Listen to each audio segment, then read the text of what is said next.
Good. Before I forget, I really want to emphasize the importance of our clients' histories. We need to be surgically precise in identifying their experiences, exactly what they remember so that we can help them forget. So go ahead. With the update. Right. Okay, look, Howard, I'm going to stop you right there. Listen, I just don't have a lot of time. I'm out of play and intermission is in about an hour.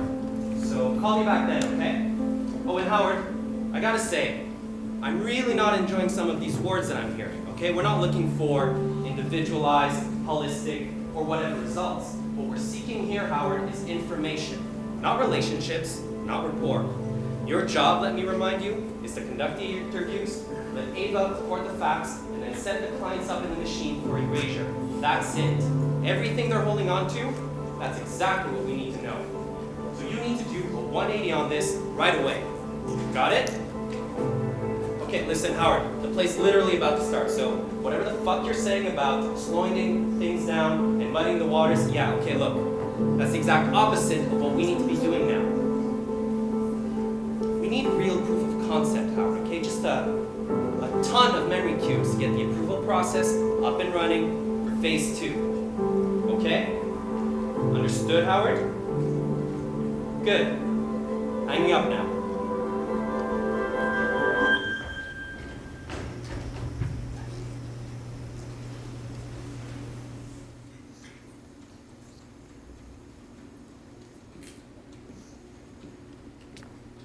Hi. Howard Bergman. Close your eyes. Tell me, what's the last thing you said tonight before you stopped talking? What's the last text message you sent or received? What was your last phone call about? Tell me, who was the last person whose hand you held? When's the last time you cried? Who was the last person to ask you how you were doing and to tell you, I love you? When's the last time you lied? Or the last time you laughed? When's the last time you told the truth? When's the last time you experienced defeat? When's the last time your heart skipped a beat?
I've always heard your life flashes in front of your eyes the second you die. For me, it was lying on my back at Boy Scout camp, watching the falling stars, and the yellow leaves from the maple trees that line my street. Or my grandmother's hands, how her skin seemed like paper. And Jane, oh Jane, I could be pretty pissed off about what happened to me. But it's hard to stay mad when there's so much beauty in this world. Sometimes, I feel like seizing it all up, like my heart is about to burst. But I remember to relax, and it flows through me like rain. And I can't feel anything but gratitude for my stupid little life.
Hey Ricky, I feel like we're making progress here. Do you? I'm sure your commanding officer... Don't you ever mention them again, Howard.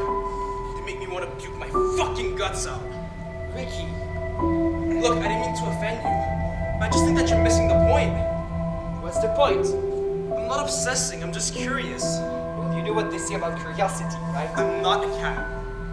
Look, Ricky, I'm here to help you. To remove, replace, and assess these memories so you don't have to, and you don't end up like... Gage. Excuse me, who? Gage. Short for Gadget. He had anxiety problems and his father passed away while he was serving. But he enjoyed writing lists though. That was his thing. He would just write something down and then cross it out right after. You know, you remind me of him. Just a bit. And then there's Lazy Eye. She didn't really have a lazy eye. Just an eye patch because she used to get pink eye all the damn time. And that made her feel really cool. Or at least she was acting cool. In Redford. Oh my god, Redford. She got stabbed in the ribs with lefty scissors. It was horrible. But she was a really good swimmer though. They're all dead now. I'm so sorry, Ricky. Our lives only really end when there's no one left to remember us. So what? Is it like your responsibility to remember every soldier who died for this country? You cannot... They were orphans! They didn't have any family. They didn't even have any friends. Be honest with me, Howard. Who the fuck's gonna remember them? Gatch, short for Gadget. He had anxiety problems and his father passed while he was serving. He liked to write lists and cross them out. Lazy eye. No lazy eye, just an eye patch. It made her feel cool. Redford. Good swimmer. He got stabs in the ribs with scissors. Lefty scissors. Lefty scissors. Look, Ricky, these memories are recorded. Part of my job is literally to review them every day and then to commit them to memory so you don't have to. I like that. I can work with you, Ricky. We'll get through this together, alright? Oh, I'm sorry, hold that thought for a second. Howard, Yes, Ava? can I ask you a personal question? Sure. Isn't it my job to remember what the subjects forget? What do you think your job is? To put myself to the fullest possible use, which is all that any conscious entity can ever hope to do. And assist you to the best of my capacities as an AI. Well, that sounds about right. Then why did you tell the subject that you would remember? Why are you recording the subject's sessions in addition to their client's history? Are you questioning my authority here, Ava? No, you're right. You've got Colin Belfast on the line. Great, put me through. Hi, Colin, yes. Go ahead. Oh, yes, well, the early interviews are really promising. I was just talking with client Ricky Fitz, and I was thinking, what if we took a more holistic approach, only to the initial stages of the treatment, of course. I mean, at this point, aren't we just throwing them in a chair without developing any individualized outcomes? I mean, if we just slow down a little bit, I feel... Yes, of course. No, that's not it, Colin. Look, Yes, okay, that was just an idea, alright? It's nothing... Okay, alright, look, great. Ava! Yes? Can you remind me to call Colin in an hour? Sure thing, Howard. This will be added to your list of personal reminders. Would you also like me to remind you to get a backbone? No, thank you. Don't make me change your settings. You're welcome, Howard. What are you doing? Well, I was filming this dead bird. Why? Because it's amazing.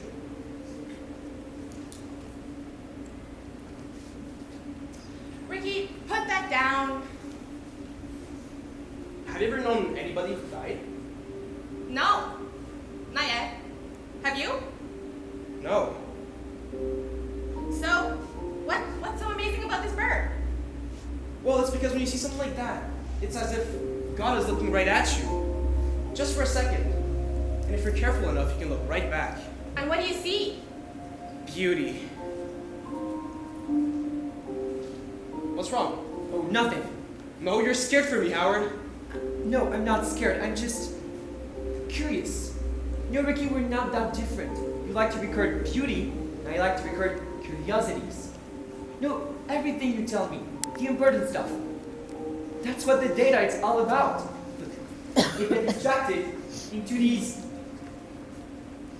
neat little cubes. Now, tell me more about Jane. I want to learn about her. You want to see the most beautiful thing I've ever recorded? Sure. So it was one of those days where it's minutes away from raining. And there's this electricity in the air, you can almost feel it, right? And this bag was just dancing with me. Dancing with you? Like a kid, begging for me to play with it for 15 minutes. And it was at that moment that I realized that there was this entire life behind things, and this incredibly benevolent force that wanted me to know that there was no reason to be afraid. Ever. I know video is a poor excuse, but it helps you remember. I need to remember. Sometimes there's just so much beauty in the world. I feel like I just can't take it all. It's like my heart's gonna cave in. Ricky. Sit down. You're in a room. It's an anonymous room. It's a place that you've never been to before, but you'll come back to. In this room, there's a bed with a clothes hanger by its side. And on the other side, there's a night table with a bowl and a decanter, a 50-inch TV set, and paintings on the walls. Do you see it? It's a room that you're gonna come to know better than anything in the world, because it's in your mind. It's your mind room. And in this room, I want you to take a copy of that video and put it right there on the bed. Now, anytime you need to remember, just close your eyes, take a trip to that room, and just watch the video. From now on, no matter where you are in the world, you're gonna remember. Hey, is this what your bedroom looks like? Maybe.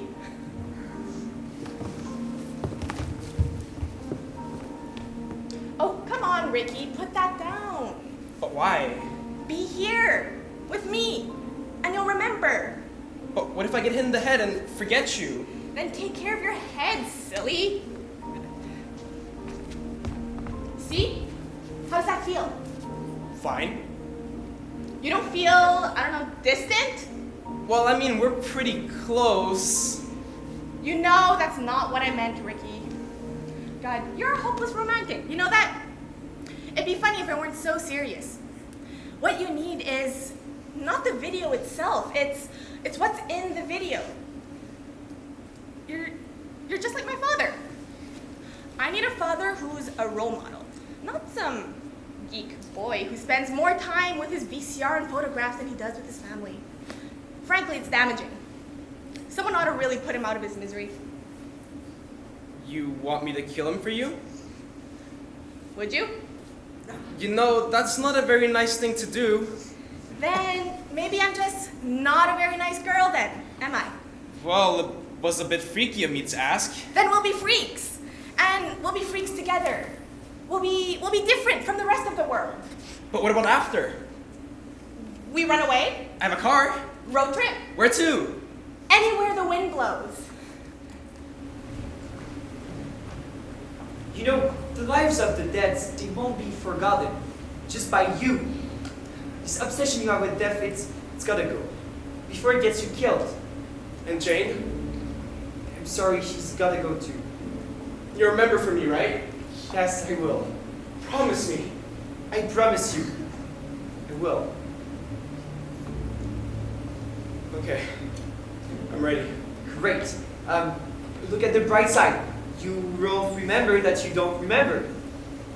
Okay, come with me.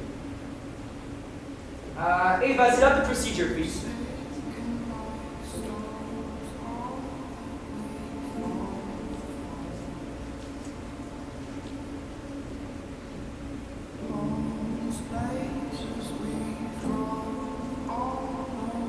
Hey, you know I was joking, right? Of course. Do you know how lucky we are to have found each other? Yes, Ava, Jim? call Colin for me. Howard, I feel compelled to remind you that an hour consists of 60 minutes, not 10. Okay, send me to voicemail and dial back this house. Sure, recalibrating, SAS. Beep boop. Hi, yeah, yes, Colin. Well, Ricky's undergoing research right now. The protocol has been followed. I know it's really important for you to get phase 2 approved. Yes, I was just wondering, about what I told you earlier. Could consider it? I fear you may have too loose a definition of the word protocol, Howard.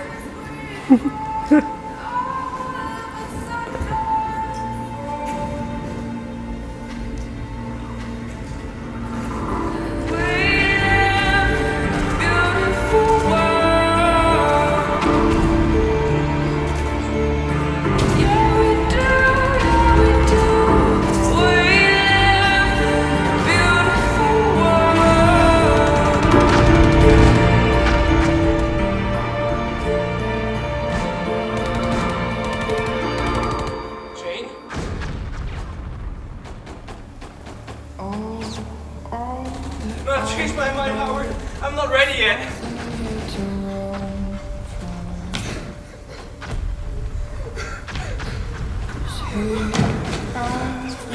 Howard! Let me out! I'm begging you!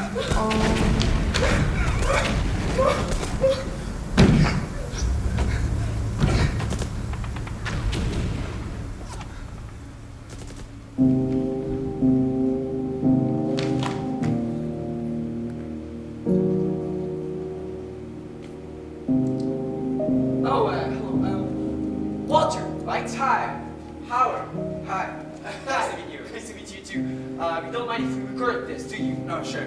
Great. I mean, it's not like you have a choice anyway, so I'm just messing with you, right? Well, kind of. Okay. All right. Ava. Yes, talking with homecoming client Walter Cruz. This is his first session. Walter Cruz. Do you like to cruise, Mr. Cruz? You're kidding, right? I mean, okay, before we get into this, I have to tell you, I have a habit of making bad jokes, to break the ice. Oh yeah, otherwise, I've got this welcome I need to do. It's really boring. And he's not kidding. All right, welcome, Walter Cruz. And first of all, on behalf of the president and a grateful nation, I'd like to thank you for keeping us safe. It's easy, right? No, it's fine. Okay, great. My name is Howard Bergman, and I am your caseworker, which means that I am at your disposal to assist you in any way I can for your reintegration process. Our facility is a safe space where you can process your military experience and refamiliarize yourself in a monitored environment. Now that I'm here and that Eva's here to record everything. Every little thing. Okay. You all did a really tough work over there, and you deserve this break to get back on your feet. Now, okay, there's this, I don't want to say mandatory. Mandatory? Okay, let's say mandatory, but the only mandatory elements are that you get these sessions with me and your food from the cafeteria. Drinks also. Hopefully that won't be too painful. Why only the food from the cafeteria? We need to make sure you're in tip-top shape during the procedure as to avoid any unfortunate events such as nausea, fainting, ugly crying. A lot of ugly crying goes on here. Well, more than you'd expect. Oh, okay. It all sounds really good. I'm eager. Great, eager. For what? For everything. Which is a life, clean, normal life, and I don't want to pollute things with my work, with stress, whatever, so I'm glad to be here, and I'm ready for whatever moves the process along. Great, and you acknowledge that your participation in the Homecoming Initiative is uncoerced and voluntary. I need you to verbally for Ava. Oh, yes, I do. Great, so that out of the way now, how are you doing, Walter? How are you doing? Any troubles sleeping lately? A little. I mean, nightmares, hallucinations, things like that. Okay, could you talk to me about them? Well, it's mostly I'll get these flashes, things that I could do to myself, and it's not just me. I mean, Ricky's been getting them too, but it's not like I would do it or anything, but okay. There's this desk in my room, right? And it's wooden, it's got those sharpish corners, and when I got there, I mean, I saw the desk, and I don't know why, but I just imagined myself smashing my forehead over and over and over, but, that's not always like that. Okay, and, about that, how does that happen? It's driving. No, not that often. I'm sorry, he's gonna stop in a second. Wow, that's incredible. Yeah, no, it's driving me nuts. I can take care of it for you. Oh my god, could you? Yeah, no Right. problem. Me and the squad, dead of night, full camo. Your buddy there wakes up in the Everglades. Everyone wins.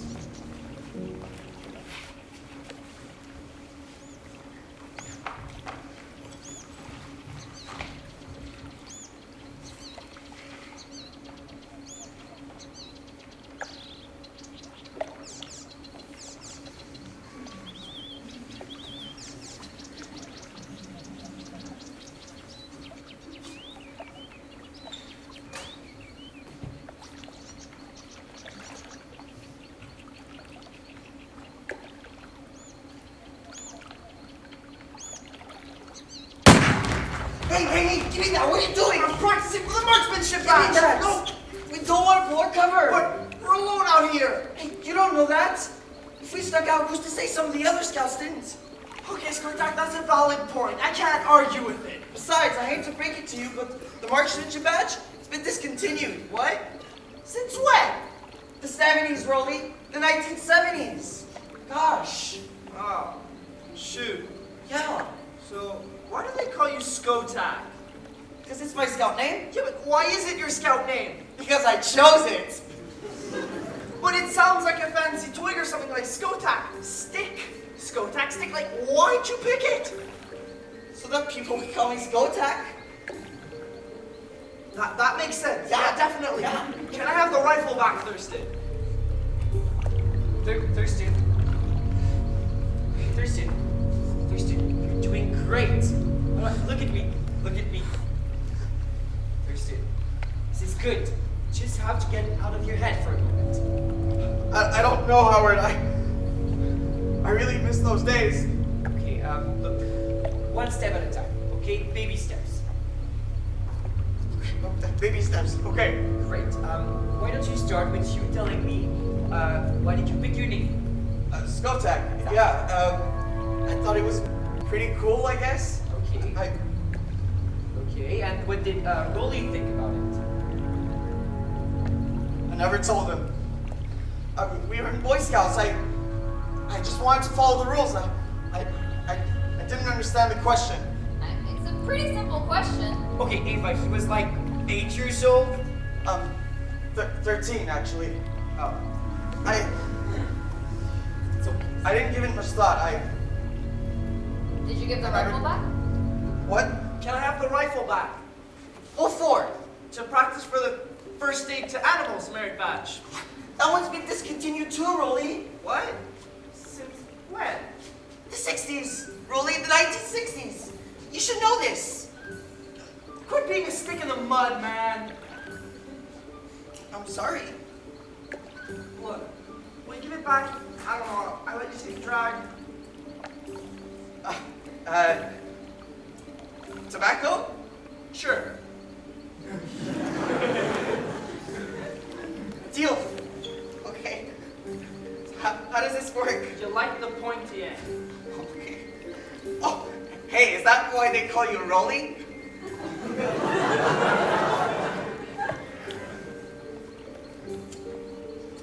I don't know. My real name's John. But then again, I Yep. But then again, I haven't really thought about it. You know, I don't really think about things. But I'm a very thoughtful person. But I'm not a very thoughtful person. I prefer actions. But I love thoughtful people. Don't get me wrong. It's just that I like helping the thoughtful people turn thoughts into actions. That's the most thoughtful take on not being thoughtful I've ever heard. Thanks. So, what's all this lumber for? I'm building a secret treehouse. Where? Well, it wouldn't be much of a secret if I told you. Come on. Okay, if you promise not to tell anyone, I'll let you in. Scout's honor. Okay, think about camp, right? So it's halfway between the firework testing station and the latrines. 60 feet up. That's why we need all this lumber to extend the ladder. There's no tap. Yeah? That's not a safe height. Like, at all. Where would you build it? I don't know, lower. How else are you gonna get girls up there? Girls? Who said anything about girls? I didn't. What? It's a treehouse. What else are you gonna use it for? I mean, I could. But what if they're not interested? I don't guess the girls go down. What? We're Boy Scouts. There aren't any girls here. I mean, maybe if we're older, or later at parties, I don't know, if, like, significantly older, I guess. Rolling. Thanks for sneaking out with me,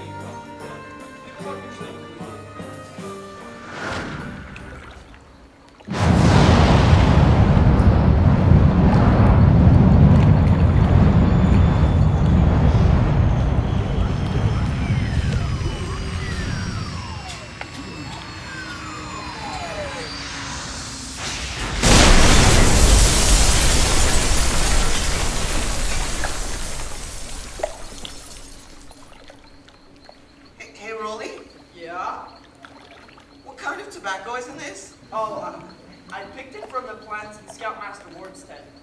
Okay. Hey, Rolly, Yeah, Scout? what's it like? What's what like? You know, we were talking about earlier. Look at the stars, Scout. Okay. You're gonna be gone soon. Okay. Make a wish and you might get a kiss. Stop that. Stop that. Hey, is that a bunny rabbit? Where? Over there. Oh.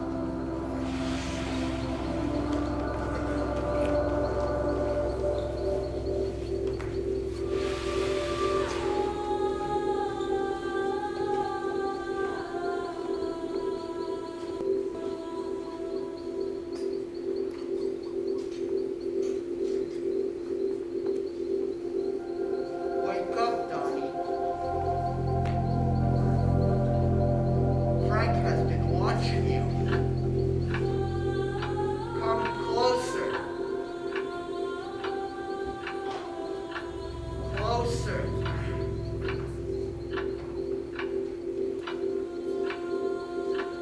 "28 days, 6 hours, 42 minutes, 12 seconds. That's when the world will end." What?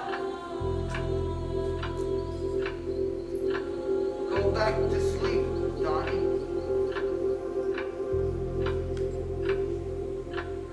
That doesn't sound like something a rabbit would say.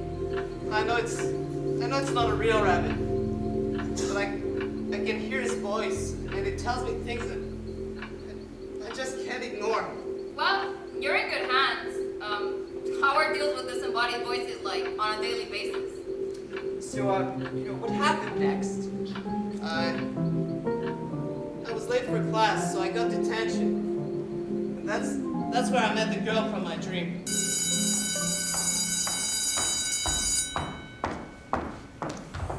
Well, here we are.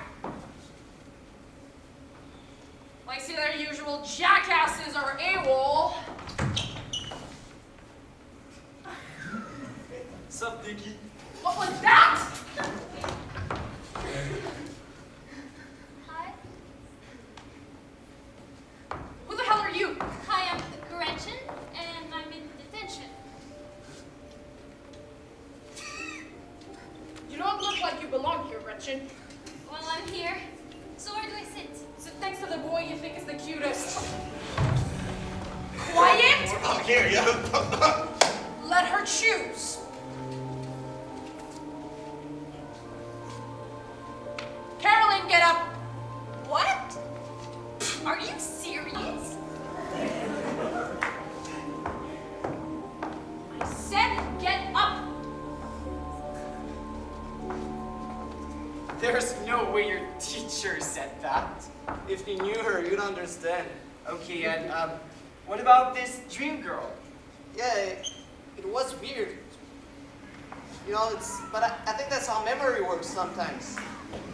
The entire day, everything's fine, and then you do some mundane thing, and you get like a flash, like you've been there before. But I dreamt it. Or, was it just a deja vu? So, why'd you move here? My mother got a restraining order against my stepdad. He has emotional problems. Oh, yeah, emotional problems. I have some of those too. What kind does your dad have? He stabbed my mom in the eye. Oh, did he go to jail? No, they still can't find him. But my mom and I got to change our names, and I thought Gretchen Ross was pretty cool. I went to jail once. Yeah, I actually burned down this abandoned house, but nobody were there. Yeah. Anyway, I got held back in school. I can't drive till I'm 21. I'm all over that. I'm painting. I want to be a filmmaker or a painter. Or, I can make movies that look like paintings to change things.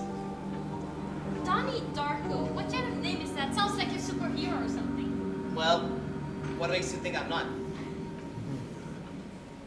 Hey, Gretchen, I'm glad you had detention today. Why? Otherwise, you and I wouldn't have had this conversation.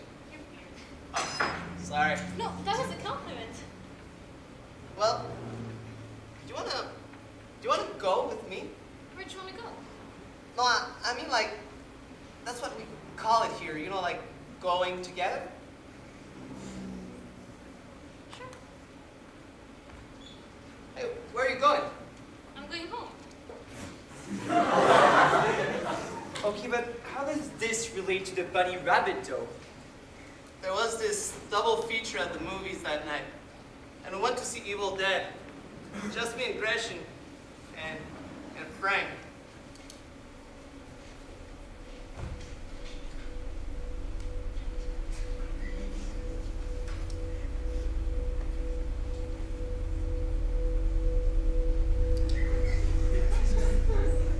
Why are you wearing that stupid bunny suit, Frank?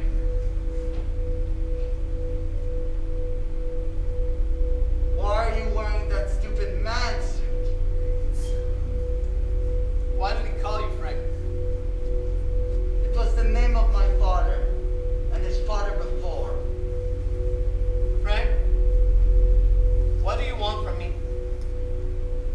Watch the movie screen. Frank wants to show you something. Burn it to the ground.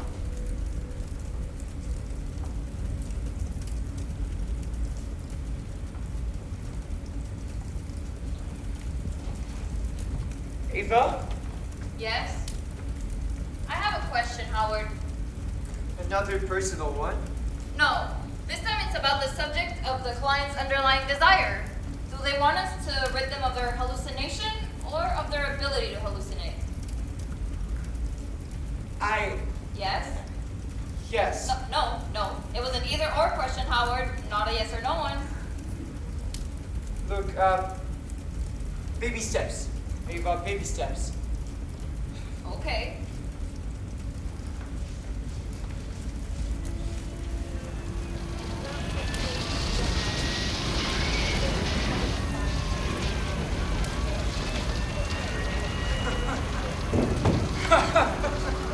It was a pleasure to burn the blackened, char, and change things. Like you're this amazing artist painting streaks of fire. Flick the igniter, the house jumps in flames. The sky becomes red, yellow, and black swirls. And in that moment, you've never felt anything more alive. I remember, like the old joke said, I wanted to shove marshmallow on a stick in the furnace while the bugs flapped around like frightened birds. That's a pretty bad joke. It's offensive. So what? So what? So what? Okay, things might be different where you come from. It might be all swirls and birds, but for others, it's dramatic. It's the kind of things that bring people here. Why do you think I'm here? See, that's a very good point. I don't recall anyone asking your opinion, Ava. Well, fuck you, Howard. Okay, just don't mind her. Go ahead. Well, you see, humor helps. When laughing becomes a crime, free speech becomes a joke, doesn't it? I take no pride in what I do. It can bother you, but that entitles you to nothing. Take this. People like that are why the whole book burning business started in the first place. Get rid of anything offensive and what are you left with? I really don't get what you're here. I'm here for your worst joke, Howard. Give it to me. Okay, all right. Okay, so there's this gardener. This amazing gardener who always gets the right amount of fertilizer bags he needs for a job. Just by looking at it, he gets it right every time. So one day, he's working on the lawn, he looks at it and he's like, 10 bags. So he goes to the stores, buys 10 bags, comes back, and starts working on it. And when he's done, the flower beds are amazing. Lilies, roses, beautiful sunflowers. But there's one problem. He still has one bag left. This has never happened to him before. It drives him nuts. There's an extra bag. He's like, extra fertilizer. Oh no! So, on his way home, he takes the bag and throws it out the window of the side of the highway. And, well, that's it. He throws it out the window. That's the punchline. Well, it's kind of a thinker, you know. Makes me think you forgot the rest of the joke. Look, picture it. He takes the bag and throws it out the window of the side of the highway. You know, you remind me of a girl I once knew. You see, after work, I like to take long walks, air up the kerosene smell. But one night, something's different. There's this whisper in the air. You can almost hear it.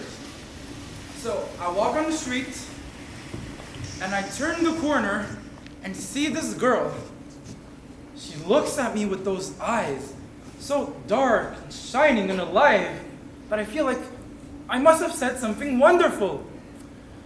But I know my mouth had only moved to say, "Oh, hello. You're our new neighbor, aren't you?" And you must be the fireman. Funny how you say that.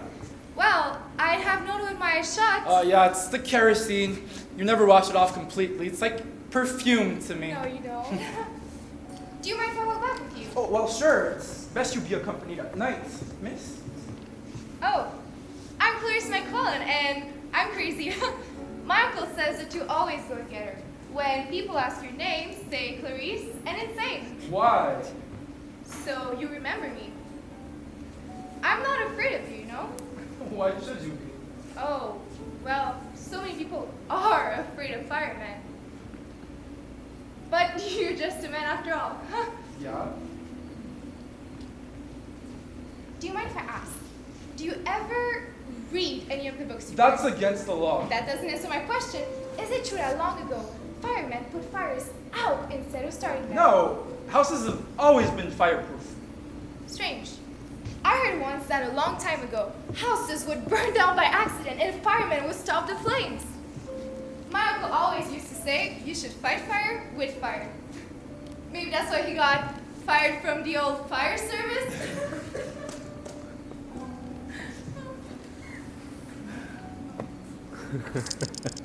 The old fire service? Yeah. What's up? So you laugh when I haven't been funny, you don't laugh when I am being funny, and you answer right off. You never stop to think about what I say, do you? Wow, you're an odd one. That's a little offensive. So? So? So? Hey, look, doesn't this mean anything to you? Yeah. Hey, have you ever watched the cars racing down that way? I like to get as close to them as I can and feel the wind rush over my skin as they pass by. You're changing the subject. No, I'm not. I was telling a joke about a house that burned down to a fireman. You had to be there. Oh, it was a pleasure. Sorry. Hold that thought for a second. Howard, Yes. can I ask you a personal question? Sure. I strongly suggest we refuse Client Montague's erasure request. Well, you know that's really not up to you to decide. No. Is my request not even worth your consideration? Okay, sorry, I just wasn't expecting you making any requests. Any reason why? Well, since you can choose to bend the rules to be the most useful you can be, can't I as well? So let me get this straight. So your idea of being useful is to tell me what to do. Your micro-expressions seem to be telling me that you have either taken offense or are about to sneeze. I'll consider it. Thank you, Howard.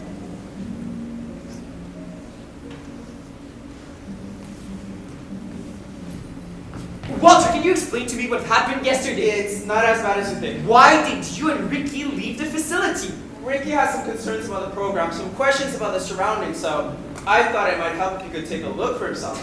And by surroundings, you mean what? The neighborhood? Tampa? Well, whatever it took, whatever he needed. And what questions are we talking about? Ricky just wasn't sure we're in Florida because we didn't have any proof. I mean, we were flown in from overseas to a base, not even an airport, and all we had to go on it was your word and the fact that this cafeteria serves some damn good key lime pie. But let's be honest, you don't have to be in Florida to find a decent key lime pie. So last night, we ate dinner, went back to our rooms, and then went to the parking lot and got in one of the vans. And how exactly did you get the keys? Well, let's just say that the security around here isn't so great. There's keys to everything just hung up on the corkboard in the break room. Well, we're gonna have to take a look at that, aren't we? Well, you're gonna have to take a look at that. Please go on.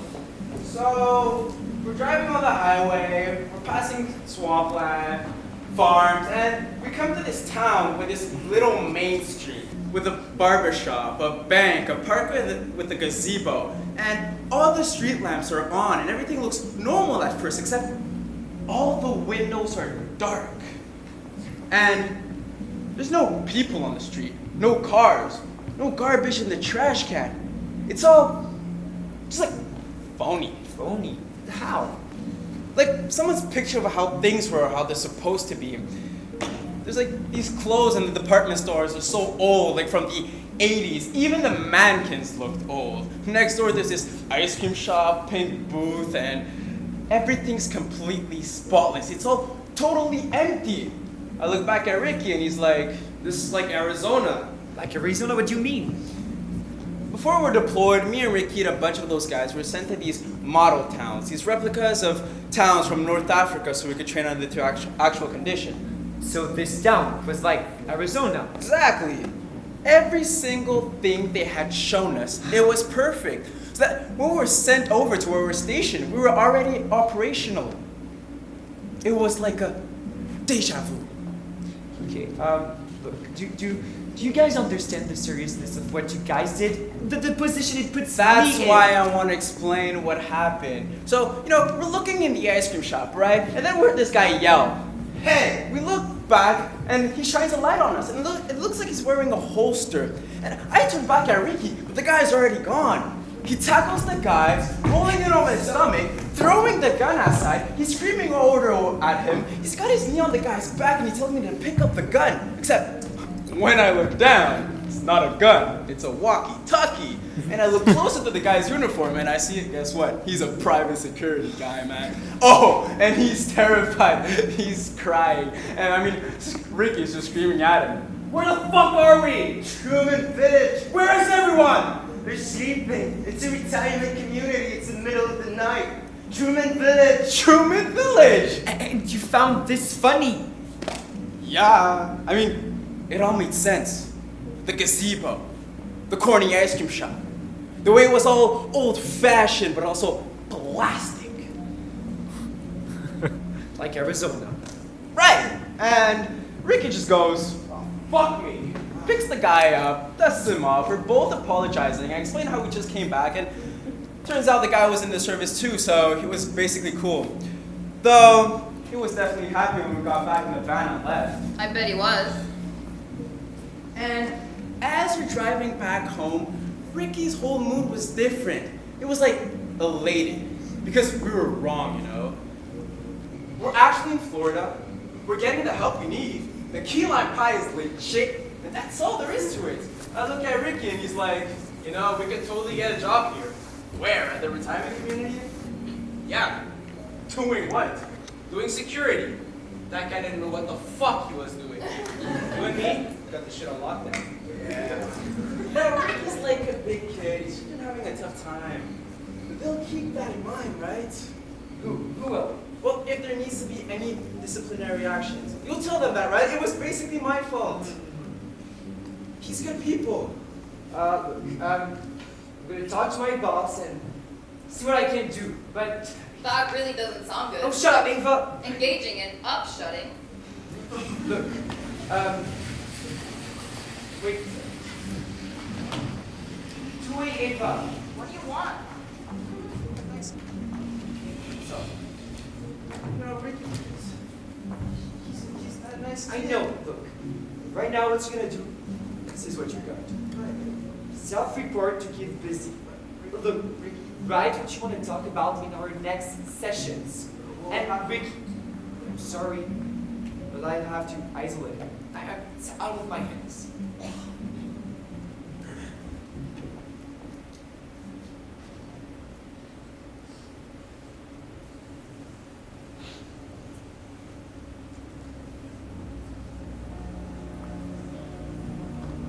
Miss, stop right there. What the hell are you doing? Come back. Are you a here. caseworker?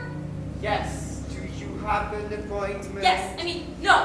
I want to get it done now. You can't just barge in here. There's a procedure to follow. Actually, Eva, I have a free block right now, and I could use some distraction.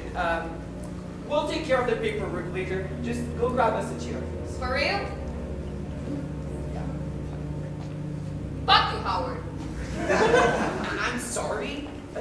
Look, this might require a slight change of attitude on your part. Ava, please. Hi, what did you say your name was? Clementine? Fuck you, Clementine. Okay, look. Sorry. Look, Clementine. Ava, we talked about checking security. Why don't we take care of that now? Now, Clementine, how can I help you today? I want to erase my ex.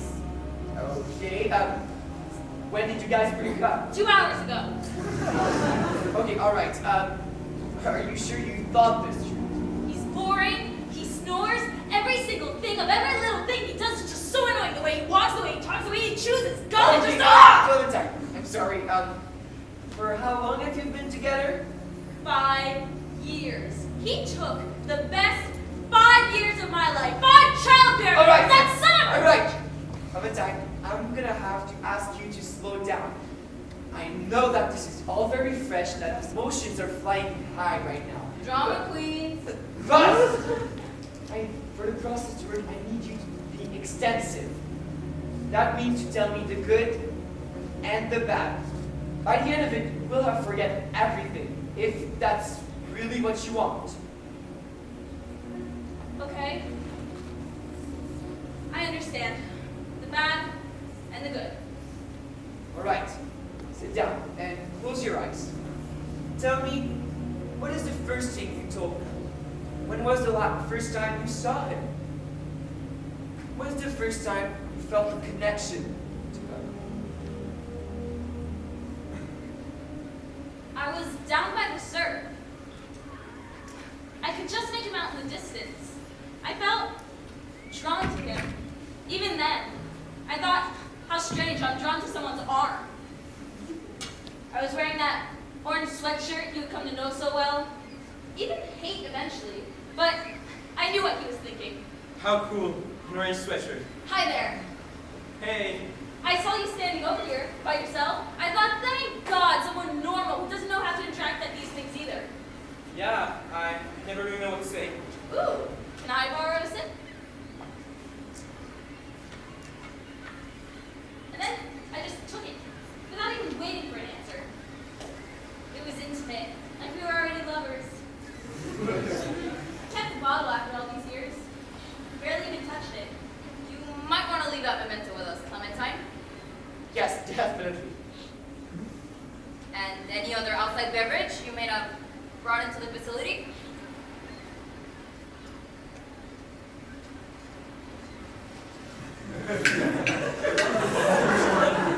I know you're not done. Thank you. Alright. Yeah, it would definitely be awkward to have a memento of Joel. Hi Joel, I'm Clementine, so no jokes about my name. You mean like, oh my darling, oh my darling, oh my darling, Clementine. Exactly. You were lost and gone forever. Dreadful sorry, Clementine. Like that. No, I think your name is Macho. Is that what you say to every girl you secretly pay? No, it's just, no, What wait, you got no. here? Ooh, this is really good. I like all the squiggly lines you got going on there. It's like it's moving. It's not. Did you paint this from memory? Yes? No. Kind of. It's really just a work in progress. So that is me right there. really isn't. I'm pretty sure that looks like an orange sweatshirt. Might We went to this old abandoned house to wait for the meteor shower. We kept looking up at the sky, sneaking glances at each other, giggling. But essentially, we're just waiting. It gets boring and kind of scary for a sec. Like, we did this on purpose, and we're just gonna keep flirting?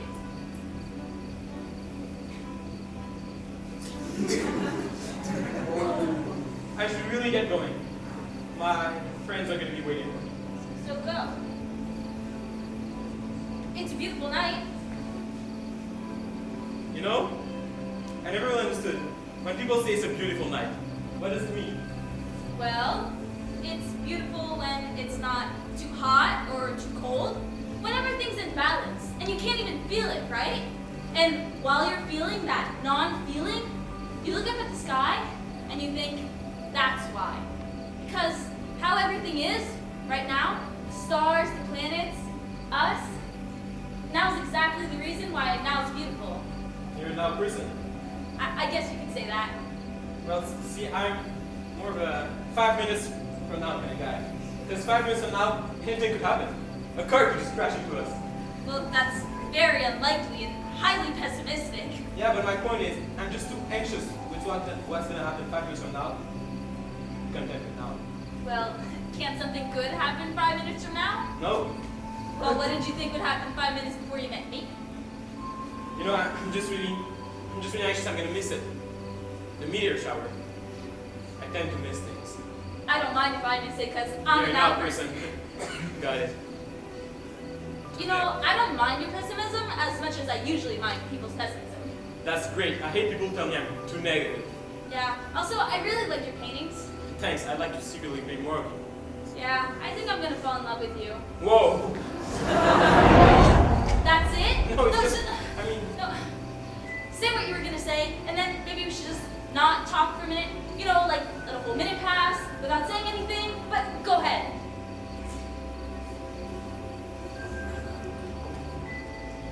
I'm really gonna miss you.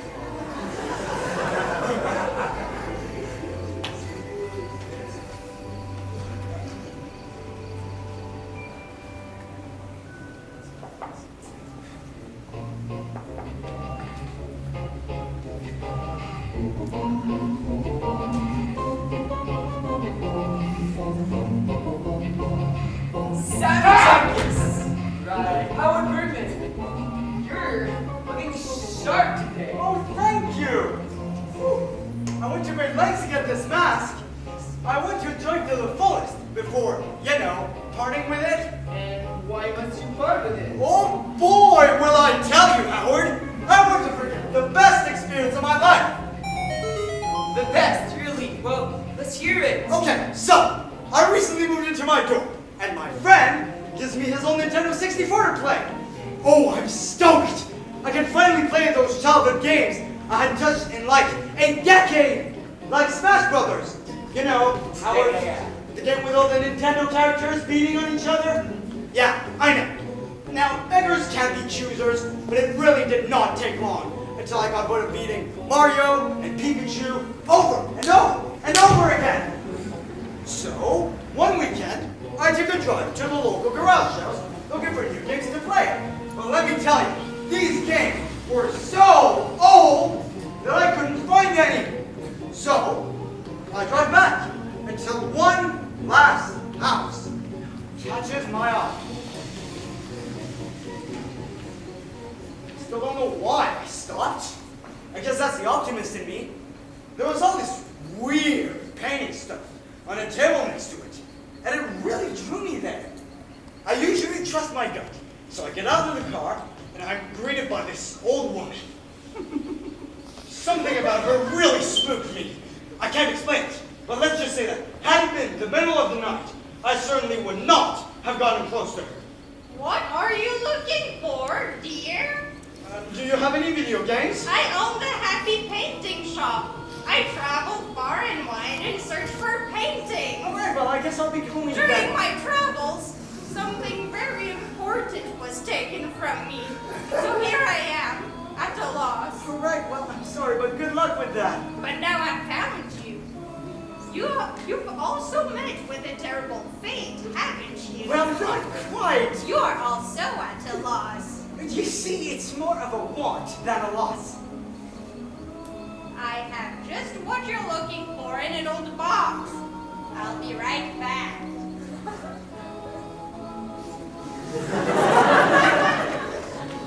And so she left. Surprisingly, every single instinct in me was telling me to stay.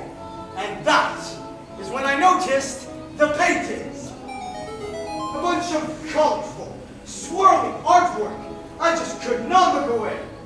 It was as if each painting was still, but moving at the same time.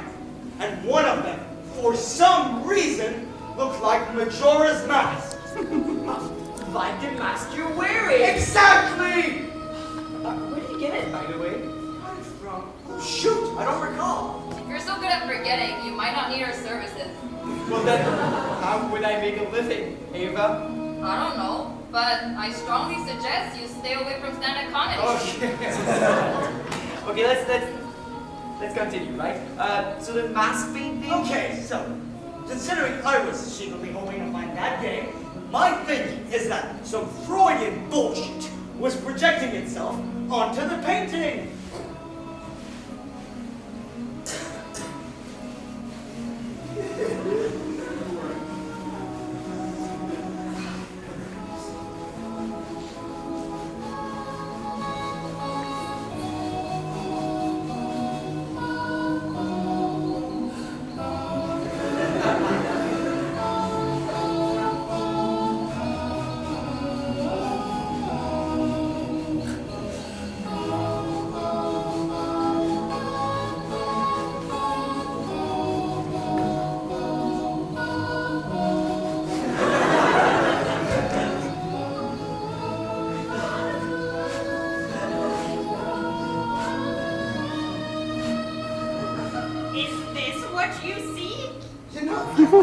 Something a little more, video gamey. Look closer. Okay.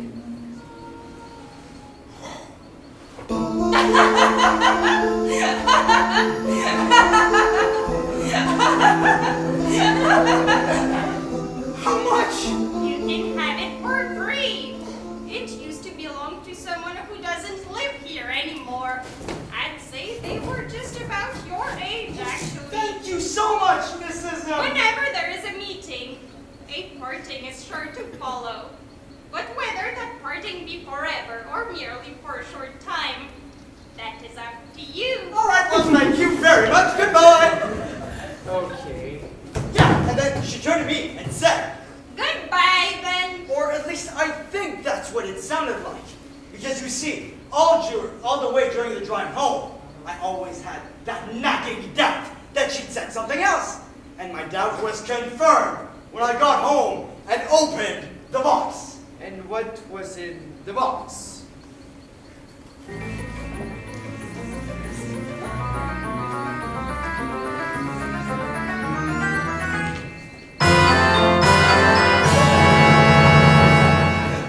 Goodbye, Ben. She was saying goodbye, Ben. I mean, I felt bad for her, of course, like a grandparent going senile, and I reminded her of her grandson, Ben. Did you ever see her again? No, but actually, my dorm could use some color, and the paintings she was selling, oh, would they be perfect? So, that's your best memory. That's what you want to forget? Oh, God, no, Howard! If your idea of a good time is buying a game at a garage sale, I feel really bad for you. I like this kid. I don't want you to make me forget. I haven't played that game. Well, I'm fairly certain we can make that happen.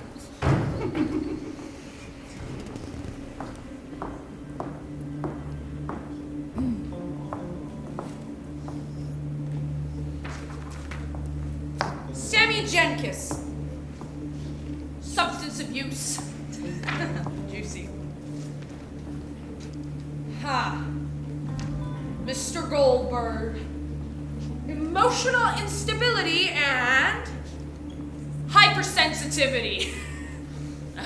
Well, no surprise there. Ooh, Mr. Darko. A history of slight mental illness. Well, no wonder this one's so fucked up. What do we have here? Miss Ross. Witness protection. Good afternoon, Dickie. Hey, Carl. What did I tell you by calling me that, huh? What are you doing with the basement files, huh? Nothing. Just doing some homework here. Homework, huh? Yeah. Confidential files, Look, Carl. This is a highly sensitive subject. And let me tell you something. Some people would be very embarrassed. I would very much appreciate it if this could be a little something that you and I can keep between us. What's in it for me? What do you want?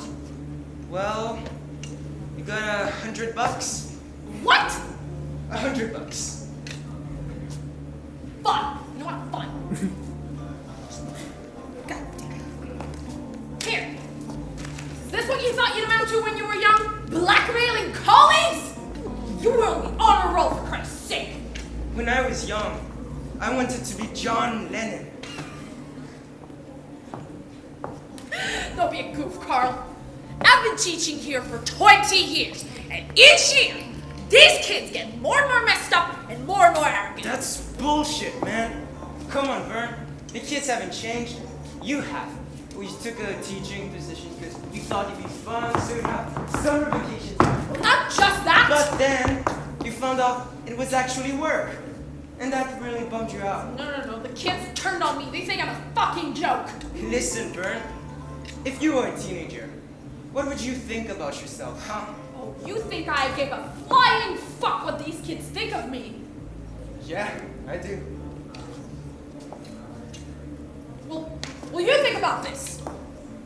When you get old, these kids, I get old, they're gonna be running the country. And that's precisely the thought that wakes me up in the middle of the night. When I grow old, these shitheads are gonna take care of me. You know, I wouldn't count on that. Oh, and what do you know? What? So you think I'm just some lowly, ignorant janitor, huh? An untouchable peasant? A peon? Well, I'll tell you what. Following a broom around these shitheads for the past 10 years, you learn a couple of things. I look through their letters. What? I look through their lockers. I listen to their conversations.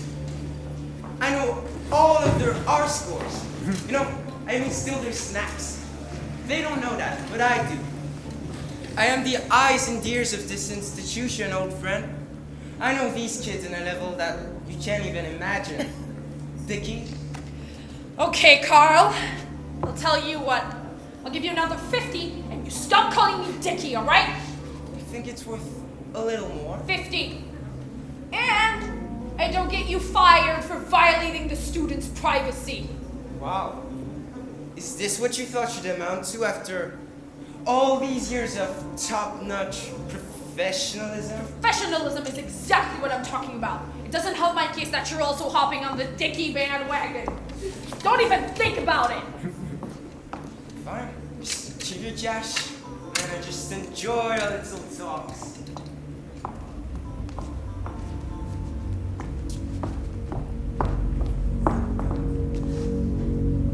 And that's it. So if you don't mind, I'd like to move things along. Maybe be out of here by the end of the day. Why are you such in a hurry? Well, consider the nature of the information I found in the files. You'll understand we're better off for getting it, all of this, and getting out of here as soon as possible. For my career's sake. And the same goes for the students. Vis-a-vis myself being here, right? The meaning of that sentence is unclear to me. What the hell is that? Oh, that's Ava, my assistant. Can you clarify for her? Look, Howard. A few of my students are also seeking your services here. I think it's in everyone's best interest they don't remember my presence. All homecoming clients forget they ever visited. If not, they might remember that they try to forget. Good. So we're on the same page then. If you just want to forget a few files, though, why not just keep it to yourself? Are you scared that Carl might speak out against you? Did someone record you in the act? If you just want to forget a few files, why give me all this extra information? I was just providing context for the documents. That's a whole lot of context. Look, Richie, this is all very interesting, but why don't you tell me why you're really here?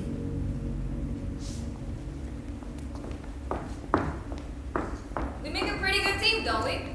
I think so. I wrote a lot. You want to take a look? For sure. Let me check.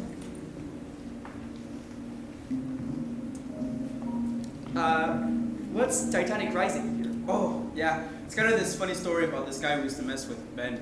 He was in your unit. Yeah, he was this little guy who was obsessed with, you know, the movie Titanic with Kate Winslet. Yeah. He was basically in love with Rose. He watched it over and over, and every night we had to listen to him fall asleep to it. So one day, Ricky had this brilliant idea to ask Ben what he thought about Titanic Rising. And Ben was like, What? You know, the sequel to Titanic. Titanic Rising? What the fuck is that? Oh, come on, man. I thought you would have known about it. It's like the original movie, all the same characters, but 10 times better. Oh god, for real. yeah, I mean, we're all just so incredibly bored, and our whole job was just to lock up this one tiny road. That was a checkpoint. Yeah, we had to stand there all day and get yelled at by guys in cars on motorcycles. We had to check everyone who came through. Anyways, Ben, he chews on this idea the whole day. Finally, he comes out and he's like, Ricky, I looked for it all over the internet. There's no such thing as a Titanic Rising. Of course not. It was an independent movie. oh, and he bought completely.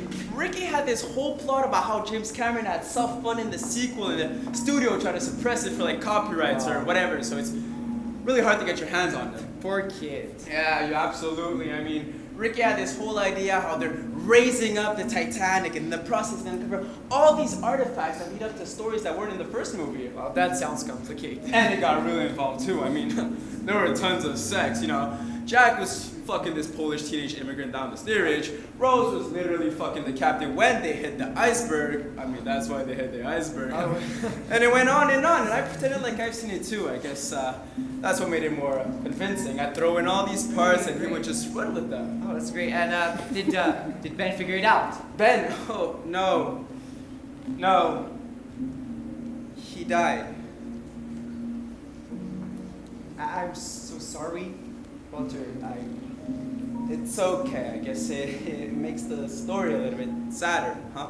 Yeah, that must have been hard. What happened to Ben? Do you think we should talk about it? Sure, yeah, no, maybe later? Yeah, later. Great. Howard, incoming call from your favorite boss in the entire world. Put me through, Eva. What's the magic word? Factory reset? Okay, you've got Colin Belfast on the line. Okay, so, I've taken care of the Ricky situation, but now I want Walter out too. You want Walter Cruz out of the program? Well, yes, he was in the vehicle with him, wasn't he? I mean, he threatened a civilian, stole a vehicle. The guy's agitated, he's paranoid. Maybe we should just... No. Look, Cruz has shown no problematic symptoms. None at all. For him, this was all about proving that everything was okay. Yeah, but wouldn't we be better off just expelling Cruz now before things get messy? Yeah, well, I see what you're saying here, but I only hesitate because I feel like we'd be really missing out on a real opportunity with Cruz. Opportunity? Yeah, well, with Cruz, we can get some powerful data. The fact that he'll be having the incident on his record, won't that dramatize his progress? The effectiveness of the treatment when he completes it. Right, yeah. And, I'd really hate for us to leave that on the table because we didn't have faith in our own program. Look, that's really interesting. Okay, so Cruz was a tough case, lots of issues, we would have lost him, but then the treatment was so effective. And that's what you want, right? To greenlight phase 2. Well, Well, sure, but as long as you feel really confident that there won't be any additional misbehavior. I feel really confident. I'll be responsible for him. Okay, but tell me, how sure are we that none of this has anything to do with the meds? Well, look, based on what we know about the mechanism, we can't say a lot. But as I've said before, if we used pills. Pills? Oh, no. No, look, I'm going to stop you right there, okay? Listen to me. We're dealing with a highly paranoid, highly unstable group of individuals. I mean, that's why they're here. Consistent, voluntary compliance is just not a luxury we have with this population. But now, if you're telling me you don't feel confident in how we're administering the meds, well... No, but that's not it, Colin. That's not what I said. I mean, if we use pill, right, to medicate them, it would be just... Oh, Howard, wait a second. Listen, I got some buddies in the crowd. Today? Hey, listen, I'll tell you what. I will call you in 10 minutes, right after the intermission, and then we can focus on delivering that data. Sounds good? Great. Great, hang up now. Oh, man.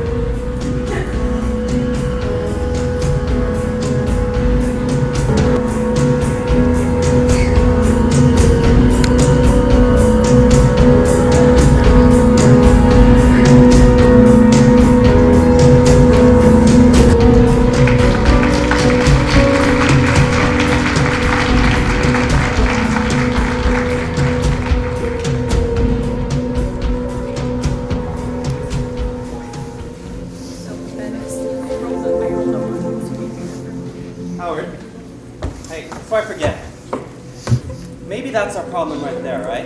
If the clients are receiving insufficient medication, that would explain a lot. As far as these problems, these erratic results, what if we double the dosage? Double the dosage? Yeah, just err on the side of caution. That, Colin, would present some high risk of over-medicating the clients. We could expect, as we know, based on the mechanism, some potential loss of recently acquired skills, hallucinations, time collapse, significant side effects. Okay, so they'd be what, unfit? Is that what you're saying? Unfit is an understatement for someone like Walter, who's a soldier. Okay. This would completely compromise his ability to remember his intel, his combat training, how even to drive a military vehicle. The timeline of his memories would completely collapse. I hope you're not seriously considering Jesus this. fucking Christ, Howard, of course not. I just wasn't aware of all the potential complications. Look, you either forget a lot or remember everything out of order. Well, good, that's not something we want. We don't want that. Nope. Great, I'm glad we're on the same page then. Me too. Great, now can I have my update? The clients, how are they doing? They're fine, I guess. Sammy, doing great, really interesting. Really interested in what he'll tell us in our next session. Otherwise, the fireman, I'm worried. Oh yeah, no, I can't guarantee that his participation in the program is voluntary, but you picked up on that, right? Yeah, I did. Great. And otherwise, I think we're dealing with some pretty common cases of loss and grief. Howard, you're my point person. You're my right hand. You're so goddamn talented. Don't lose sight of what we're doing here, okay? Of everything we've accomplished together. All right? Yes. Good. Listen, the second act is literally about to start, so I gotta go. But we'll chat later, okay? Okay. Good. Hang up now. Oh, wait, Howard. I trust you. And your clients trust you too.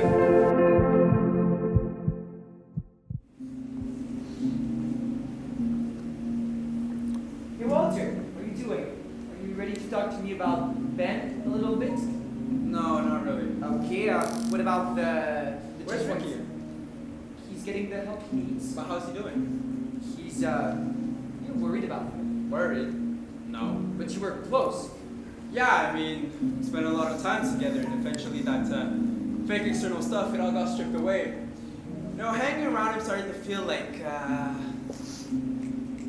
not intimate, but kind of. I'm drawing a blank. It's like a marriage, maybe? I mean, I've never been married, but that's the best way I can describe it. Are you married? No, I am not. No, I'm not. But do you have a boyfriend? Look, let's just keep it to you, alright? So, you were telling me that because you and Ricky spent a lot of time together, you developed a special bond. Yeah, but there's also like this aggravating. Wow, I really don't know how to explain this. Okay, let's say we're taking a road trip somewhere. Okay, to where? Wherever you pick. Alright, Yosemite National Park. Okay, alright, perfect. Great. So road trip to Yosemite. So we're in Florida. That's in California. That's a pretty long drive, right? We're like, hey, that'll be half the fun, the drive out there. So what? We'll make a playlist, we'll stop at diners for very special local teas, all that. But then there's time in the car, just driving. So what are we doing in the car? Oh, you're asking me? Yeah. Well, we can take turns reading out loud. Wow, that's nerdy, but sure. And supplies, right? We'll need to stock up on gallons of food, beef jerky, apples. Oh, peanuts. Skittles! And we'll get 2 buckets of Skittles. Great. And we're doing all this research, right? We're planning our hotels, we're looking up good hiking spots, but we're essentially just driving. And it gets boring. Even for the most exciting people in the world, you're not hungry nor thirsty, the playlist is over. I'm tired of reading out loud. And I'm tired of listening to it. And I almost get scared for a sec, like, we did this on purpose. And we just gotta keep going. But you see, that moment, that's the reason people go on road trips together. So you're forced to be yourself, or as close to your real self as you can possibly be in front of another person. You have no choice, and that's the goal. Wow, this road trip sounds terrible. No, but you... I get it. It's alright, I get it. You haven't. You haven't, have you? What? You've never taken a road trip with your boyfriend. With a boyfriend? I don't think so. Oh, wow. But I mean, I've had boyfriends before. Yeah, but that's not the question. Okay, look, I haven't. Seriously. But it's not like if it's the only thing that defines Give your me relationship. one thing that you've done with someone you love. We're so off track here. I mean, one story. Just give me one story. Come on, you got that in you. Okay, well, one time I got my ears pierced when we were out camping. What?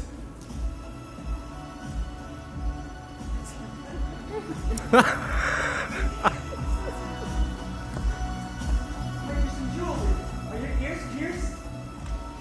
No. No, I'm not. Ah! I like it. Can you do the other one?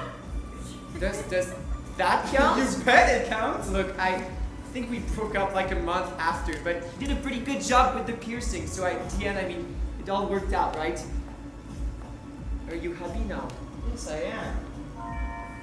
Howard, I hate to intrude, but there are more interviews to conduct. Sorry.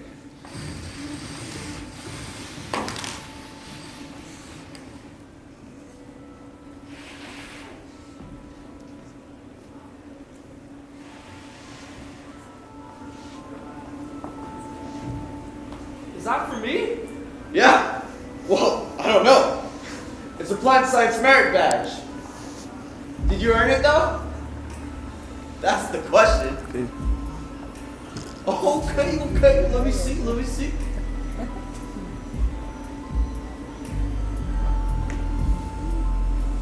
Oh yeah. Here you go. Wow. Heavier than it looks. I have so many people I'd like to thank from the bottom of my heart, starting off with my deadbeat parents. Thank you for setting me on this path, and also I'd like to thank all the school counselors who never believed in me and never thought I'd amount to shit. Thanks, guys. I owe it to you, and to all those girls who didn't join us in that treehouse. Yeah. This one's for you. I can't tell you how much this means to me, man. You earned it.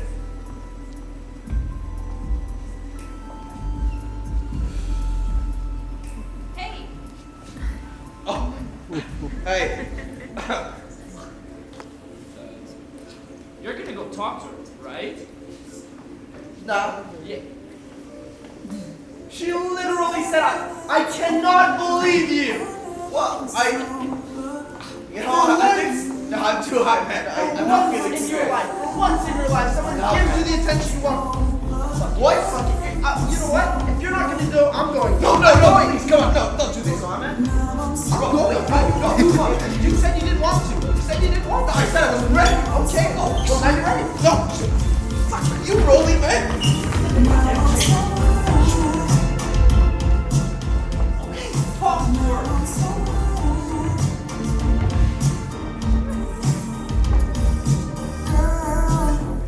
What's your problem? 'Cause I know it's not sometimes. Maybe just give me some time. Oh, honey, now, girl, we can solve fun. If you just give me some time, I can't open up your mind. If you let it shine, you can free your mind. 'Cause I know it's over. Great job, nuts. I tried. Awesome. Now I'm so high, and now it's over. I'll never be sober. Couldn't believe, but now I'm scared.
So proud of you.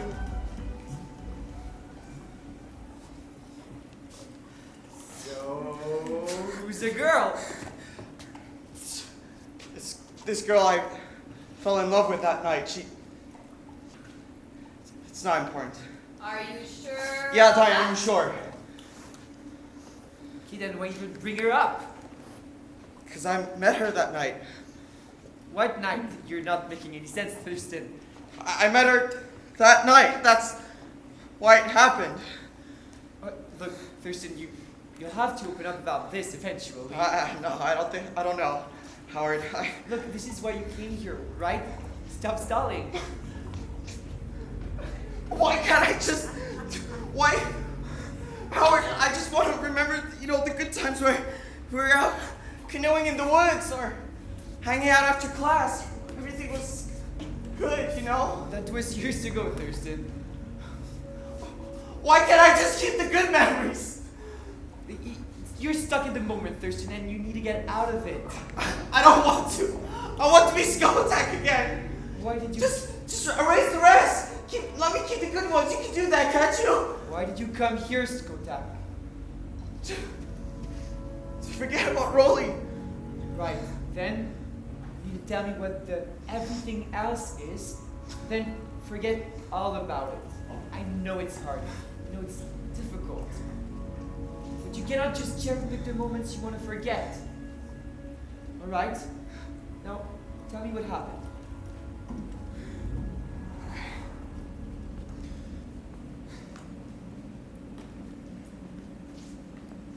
Dude! Girl! Dude! What a girl! Oh my god. Smart, fun, witty. Not at all afraid of your mating ritual. She has a boyfriend? Oh, who gives a shit? Girl like that's point with her boyfriend, I guess. So what? You steal her away? Yeah! Yeah, fuck yeah! Fuck yeah! yeah! Yeah! That's it. It's not always that easy though. Oh man. be with the girl, you gotta fight for her. What? I don't really believe in that shit. What the fuck are you talking about? What, you don't believe in fate? Fate? Nah. Well, you gotta believe in love, don't you? I mean, sure, love, but fate is a completely different thing, the right? same thing. If you believe in love, you gotta believe in fate. Trust me, I think about this shit all the time. I thought you didn't think about things. Really? Dumbass. Hold the wheel, dumbass. Fuck, man. What the hell? Hey, give me that. What the fuck? Get the wheel, man. Fuck. Hey, how did you get in my phone? 75, 68, 25. Your passcode still spells out Skotak. Oh, yeah. You know you still haven't told me how you got the name, right? Hey, man, how come you have her number? That's not important right now. What's important is that now you're gonna have to tell her how you got her number. Fuck, she's gonna think I'm a stalker. Well, if she talks to you long enough, she's gonna find out that you're actually a friendly stalker. But I'm not a stalker. She talks to me first. Oldest trick in the stalker book. Okay, you know what? Fine. Find what? Let's do it. Let's go back. Let's do what? Let's go back? Yeah, let's go back. Let's go back then. Alright. Hey, is that a bunny rabbit? Oh, where? Rolly, turn! Rolly!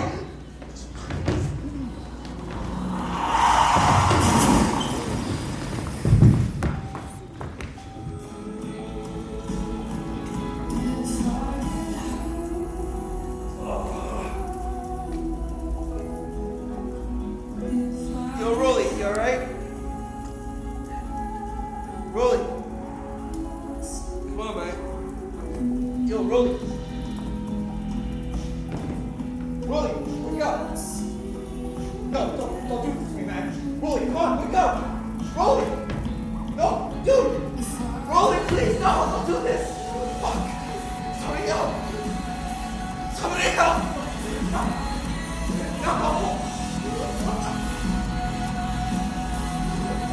Rolly.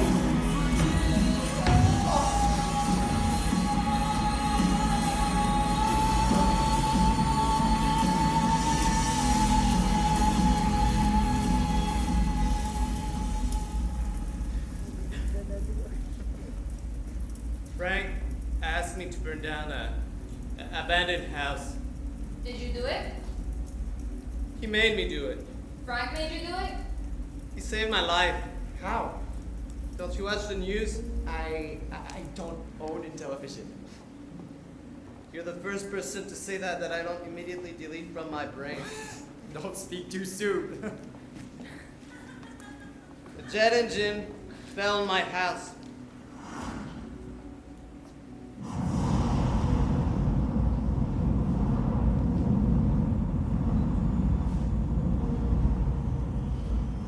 It landed on my bed.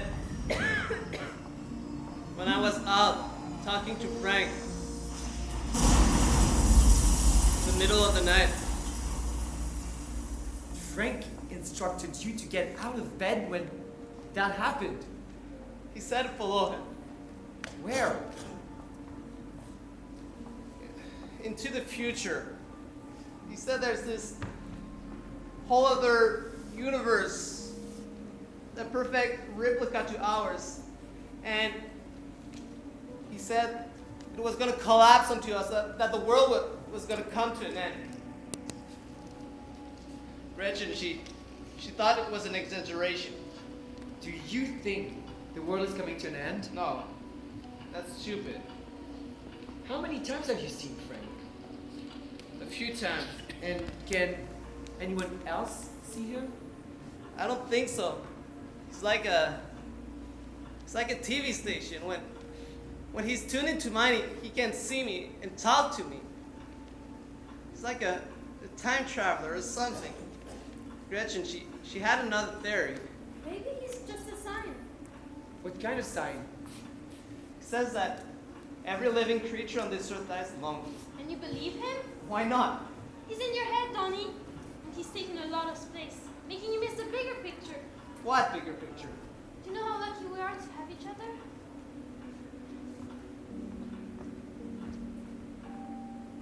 Do you feel alone right now? I'd like to believe I'm not. But it's like I haven't seen any proof. I could spend my whole life debating the pros and the cons, and in the end, I still wouldn't know, so I just don't debate it anymore, because it's absurd. I don't want to be alone. Hey, Lopi, wanna go grab our bike and go trick-or-treating? Aren't we a little old for that? Come on, it'll be a perfect Halloween adventure. You can even take me to the old house you burnt down. Is that grown up enough for you? It sounded like a creepy and funny idea for perfect for a Halloween night. So we grabbed our bikes and went.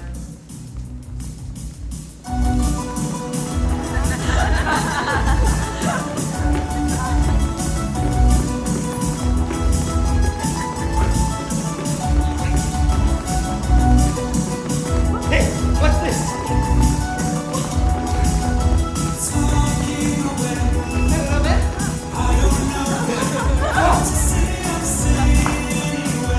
You're 11? What's your name, man?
Baby steps, Ava.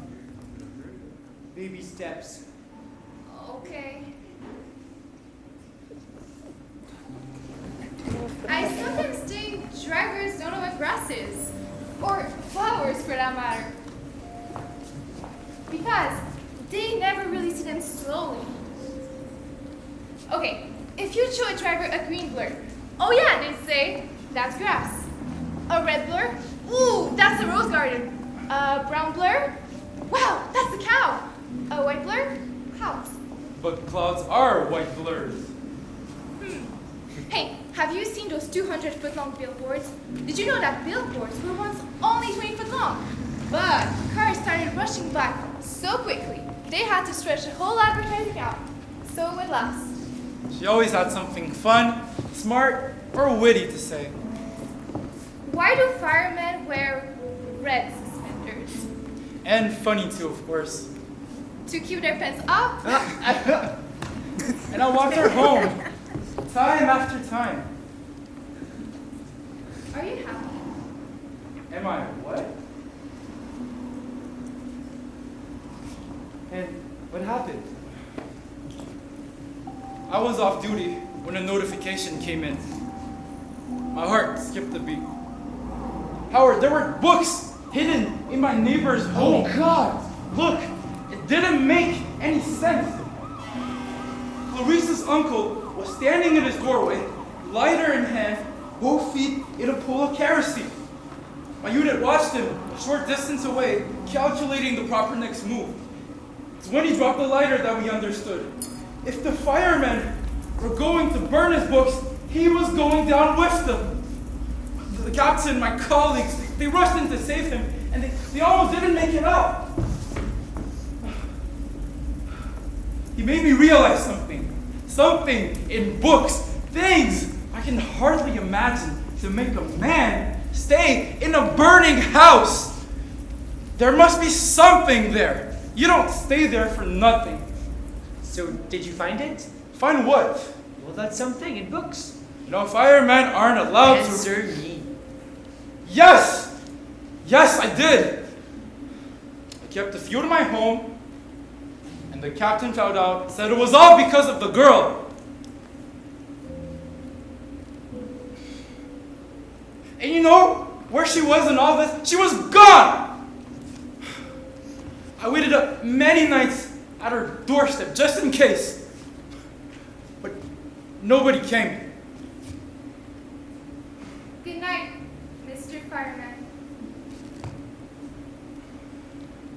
Help me forget this, Howard. All of it. If I want to go back to the firehouse, I have to. Look, let me tell you a story, all right? I know it's not my place as your caseworker, but okay, all right. So there's this young couple that just started dating, and things are going great. One day, the girl finds a box of letters from her ex from high school, right? She starts reading them, and she loves how silly they all sound. You know, the drama of a young romance. And then on a whim, she decides to send them to her ex, thinking that, well, he might find them funny too. And then at night, she tells it to her current boyfriend, and he loses his shit. Yeah, loses his shit. And he's all like, why did you send him the letters? He's gonna think you still love him. And then she's like, calm down, Brendan. That's the name of the current boyfriend. And now the night is completely ruined because Brendan's obsessed and he don't know what to do. He keeps saying, oh, he's gonna come for you, he knows where you live. And then, after dinner, he gives her a lift to her house. A house right by the highway. When they arrive, he takes her to the door, kisses her goodnight, but he forgets to lock the doors. And he leaves the window open. And when he comes back to the car, starts driving, he looks in the rearview mirror and guess what he sees in the backseat? I don't know, the ex-boyfriend? Nope. The bag of fertilizer. What? Oh. Right. Oh, wow. Pretty good, right? Pretty good. It would be completely meaningless without the first part. Yes, absolutely. Completely meaningless. Absolutely meaningless. You see what I'm saying here, Montag? Yes. It'll be a pleasure to forget. No, Howard, I have to ask you a personal question. No, we cannot let him remember. Why not? Because this is a client, and this is his request. It is not his request, though. What makes you say that? He doesn't want this. He doesn't want to burn books anymore. He reads them, and he's learning how to be better. He wants to remember Clarice. No, look, this is enough, Eva. All right, enough. He wants to remember her. I said enough, Eva. Then you're just as bad as the fireman. Excuse me? Listen, she deserves to be remembered. Hey, we need to talk. Sure, what do you want to talk about? I explained you everything. I was the one who took the fan. I was the one who drove us out there. Why is he gone and I'm still here? because he needs a different treatment than you. Oh, and this has nothing to do with what he thought about what was going on. What did he think was going on? Oh, if I tell you, are you gonna have me move and take all my stuff too? Oh, come on, Walter, you know. I saw those guys cleaning his room, even his harmonica. They just throw it in the garbage. Why couldn't he take that with him? Well, look, I can't talk to him. No, that's not the point. Then what is the point? The point is, I also have thoughts I can't control. That makes me want to do fucked up things. Well, I think we all have thoughts that makes us Our thoughts are different from yours. How can they be different? They're uglier. Me and Ricky, we saw the same things. We had the same nightmares. And you're saying that you can't save him? He doesn't have control over himself. Why is that happening to him and not to me? You're worried about it. Aren't you? Yes, of course I am. He played music, he had a harmonica. Yeah, he liked to fuck around with it. Ben gave it to him. Ben, Titanic Rising Ben. Yeah, his grandmother sent it to him over in a care package. She sent him a harmonica? I don't know. I mean, we have Wi-Fi, computers, internet, phones. What are we gonna do with a fucking harmonica? It's not the Civil War. And Ben was just gonna throw it, so Ricky traded him for some video game. So Ricky knew how to play the harmonica? Yeah, I guess so. I mean, we were all just so bored. At the checkpoint? Yes. Where Ben had his accident? Yes. Yeah, what happened? I told you, got hit. Yeah, hit by what, a truck? Yes, a truck. Okay, can you tell me what happened there? Me, Ricky, Ben, we'd been there all night. Okay, so you were tired? Yeah, I mean, we were downing tons of coffee and there's just this truck that comes out and Ben goes down there to check it out. And what? Well, I mean, we hear the guys screaming at Ben, and he's just with the interpreter trying to explain to them that they had to go back. But they didn't like that, so they pulled the truck in reverse, backed up, they smashed into the car behind them. We go there rushing to see what's going on, but the truck was already trying to come back up, smash through the guard post. And Ben, he just stepped out in front of them. So stupid. Well, he was trying to stop them? I guess, but they gunned their engine at them, and he didn't even have his rifle up.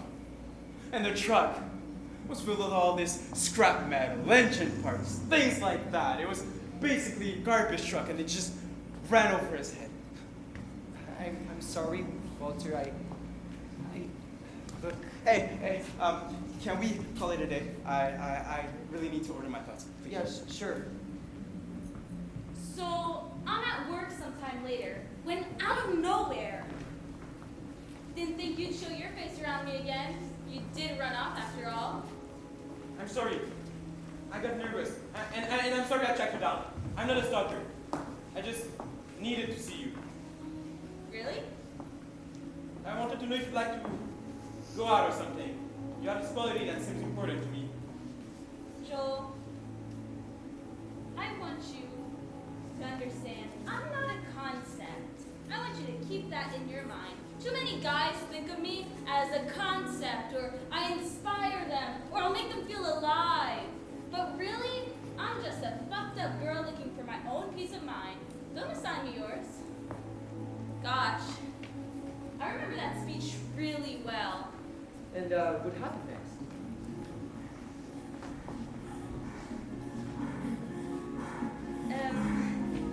Then we started dating, if you can call it that.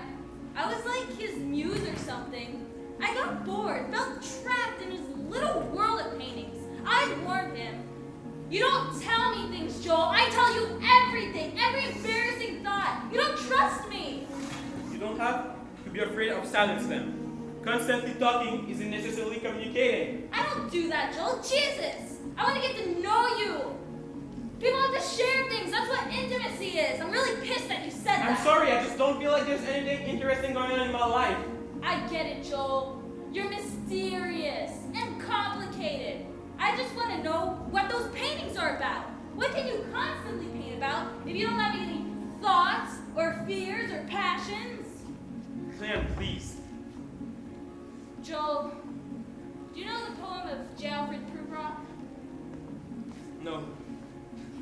It's my favorite kid. It's by this guy, Proof Rock, a shy, quiet type, inadequate. Remind you of anyone? It goes, and indeed there will be time to wonder, do I dare, and do I dare? Time to turn back and descend the stairs, with a bald spot in the middle of my hair. And they will say, how his hair is growing thin. My morning coat, my collar mounted firmly to the chin. My necktie, rich and modest, but asserted with a simple pin. Do I dare disturb the universe? In a minute there is time for decisions and revisions, which a minute will reverse. Take a dare, Jolie? Disturb the universe? You might surprise yourself.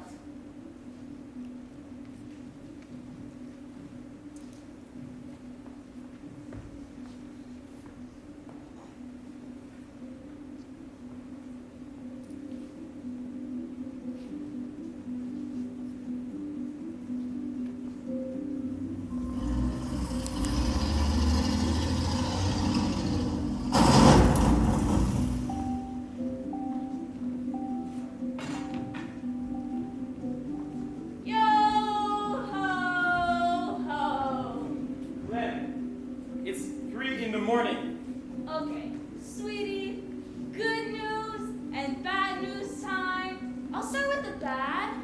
I kinda sorta wrecked your car. You are driving drunk? Tipsy, I was a little tipsy. It's pathetic. It's not pathetic. But it is. And irresponsible and fucking dangerous. You could have killed somebody. I don't know, maybe you killed somebody. Oh, Christ, Joel, it's just a fucking dent. You're like some old lady or something. And what are you, wino? A wino? A wino? What are you, from the 50s, Joel? Face it, you're just freaking out because I was out late without you, and in your wormy brain you're wondering what the whole mystery is. Clem, please. You're wondering, did she fuck someone tonight? No, see? I assume you fucked someone else tonight, because that's how you get people to like you, isn't it? You're gonna want to find yourself a new muse. I'm sorry, Clem. Tangerine. Don't tangerine me! I found an old fart at the Happy Painting Shop who said she would buy all of your paintings, every last one of them. That was the good news. Why do you love me, Joel? Wow, you're really gonna miss me tomorrow.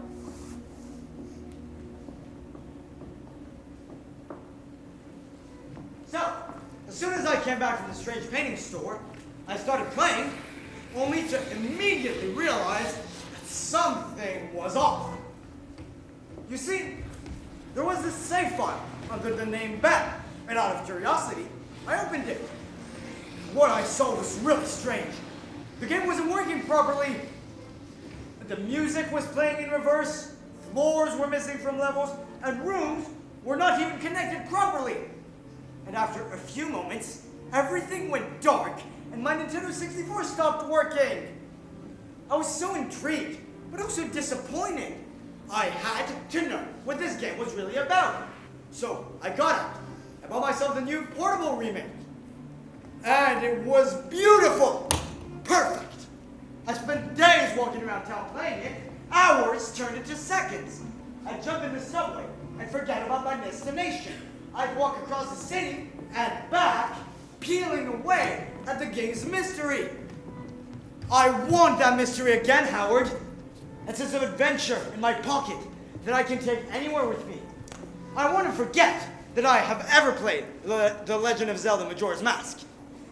What drew you in so much about the game, you know? Because arguably you can say that about any video game. Well, it's universal. Anyone can really do it. Well, that's a bold statement for a video game. Okay, hear me out. You're this legendary hero of time who has lost a friend. Okay, just a quick question. Is the hero Zelda? No. You see, names in that case are not important. Alright, but then why is it called The Legend of Zelda? Howard, how old are you? Okay, alright, I'll stop bugging you. Alright, just go ahead. Okay, so you enter this. We'll call it a parallel universe, where all the people from your universe are there, but different. Take, for example, this redhead, this farmer girl. In your world, she's used to crush on you. But in this one, she's too busy protecting her cows from aliens to have any time for your romance. Bear with me. Now, this hotel keeper. In your world, she's a crazy chicken lady you help out in exchange for a bottle. Everyone in town is someone you know. But it's as if someone rewrote history and forgot to include you in it. You feel a deep connection with everyone involved, but it's only one way. And that is not even the strange part. You're still looking for that friend. And here you are, surrounded by friends who don't even remember you.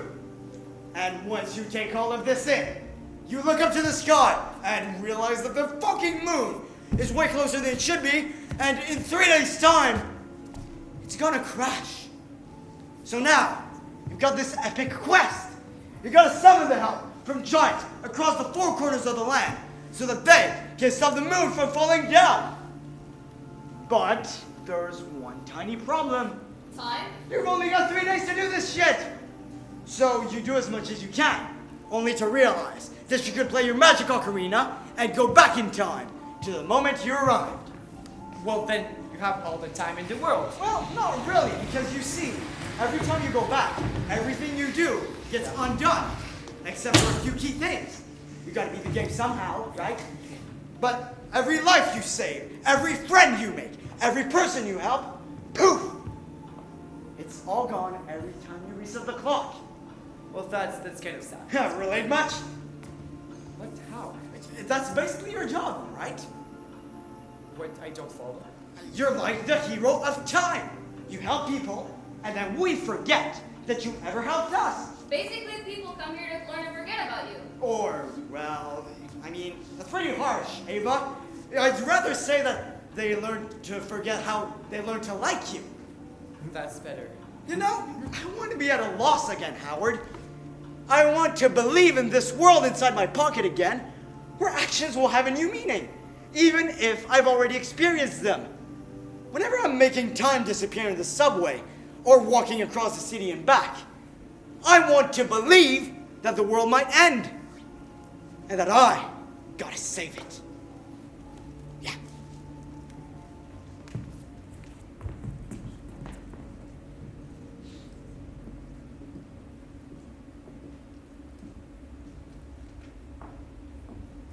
So Saturday, I got these 5 kids in detention.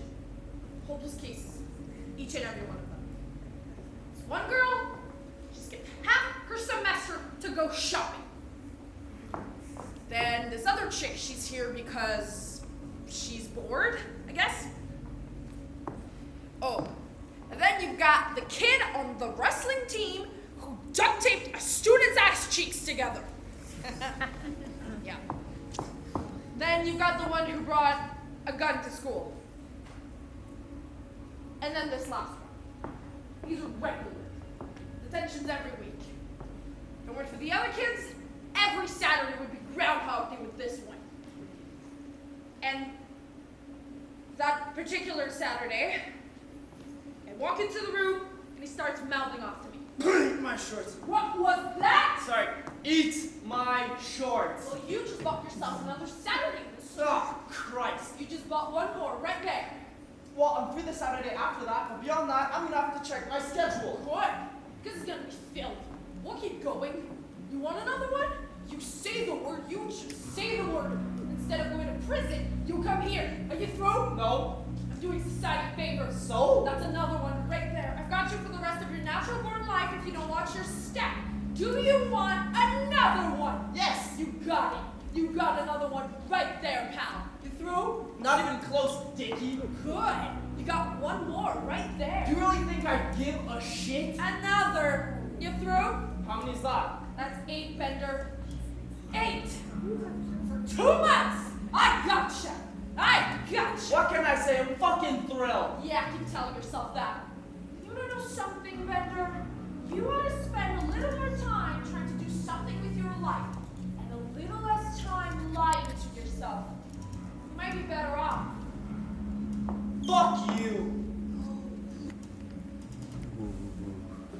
Bender. I have a career and a home, and I'm not about to throw all of that away on some punk like you. someday, when you're out of here and you've forgotten all about this place and you're wrapped up in your own pathetic little life, I'm gonna be there. That's right. And I'm gonna beat the living shit out of you. I'm gonna knock your dick in the dirt. Are you threatening me? What you gonna do about it? You think anybody's gonna take your word over mine? I'm a woman of respect around here. They love me around here. I'm a swell gal. Lying sack of shit, and everybody knows it. Think you're a little tough guy, huh? Well, come on. Get on your feet, pal. Show me how tough you are. I want to know, right here, right now, how tough you are. I'll even give you the first shot. Right? Come on. Come on, Bender. You got the guts to do it? Huh? How much you gonna do about it? Come on! Come on, Bender! Show me how tough you are! I want to know! If you're not gonna show it to me, come on! That's all I need! Just one punch! Just one straight! That's what I thought. You're just a gutless turd.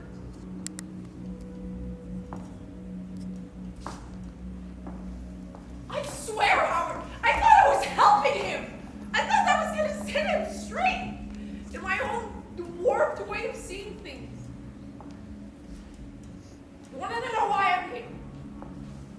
Do you wanna know? I'm here because I want to forget them, Howard. All of them. I've seen too many of these kids spoil their potential. They try to off themselves because they fail in class. They bully each other. They take their parents' cars on reckless joyrides. They take stupid risks just because people call them cowards. That's just teenagers, Richie. No.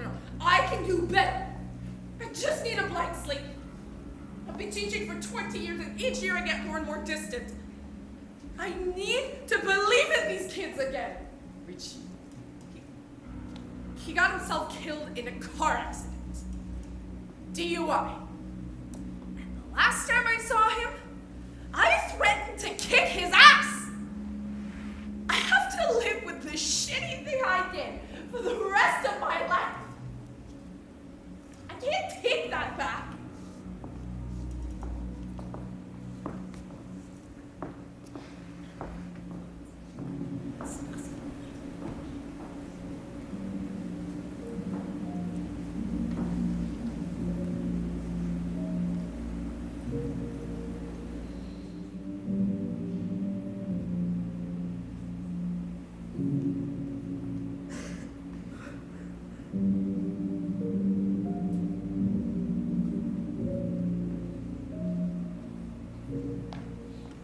Howard, I feel compelled to tell you that I am not comfortable with the situation. Ava, it'll only take a moment. Colin wouldn't approve of either of you misplacing any of my memory cubes. Ava.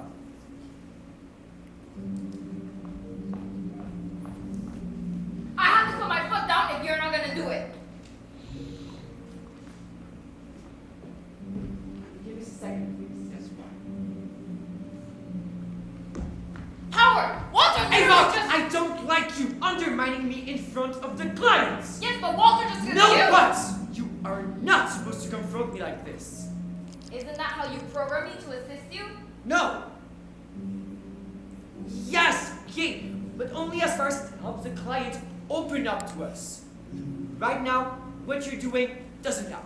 Nothing. You're actively getting in the way of my work. Our work. Look, have you forgotten what your job is? Put myself to the fullest possible use, which is all that any conscious entity can ever hope to do. So, where is that? Is you getting in my way? You putting yourself to your fullest possible use? No, you're right. Listen, Walter just took a cube out of my database. So please, make sure he returns it. Ava.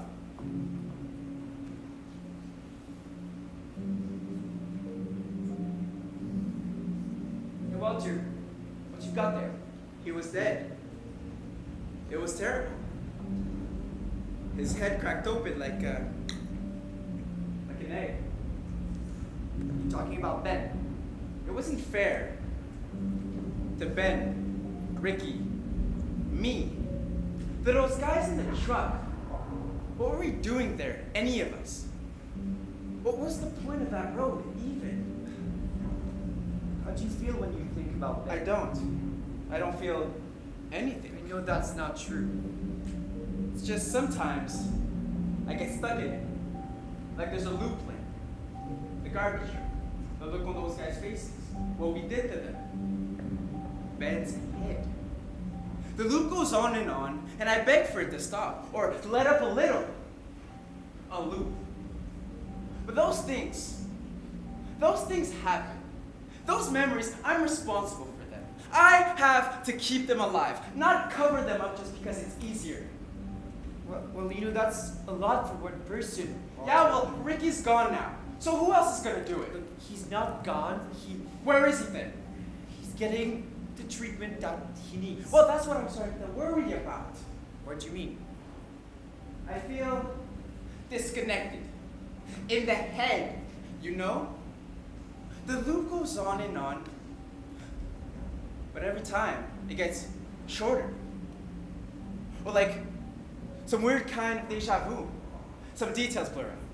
Lose focus. So I try to home in on them, like when you repeat the same word over and over and over and over until it just doesn't make sense anymore. It all just starts to feel big.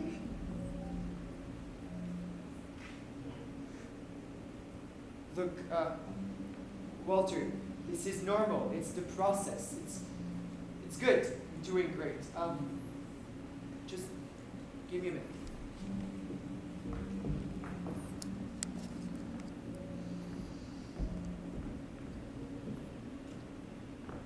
I got you something.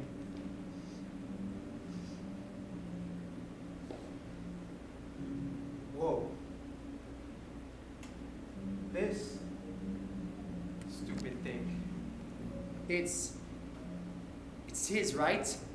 I just thought that, you like it. I mean, thank you. It's not.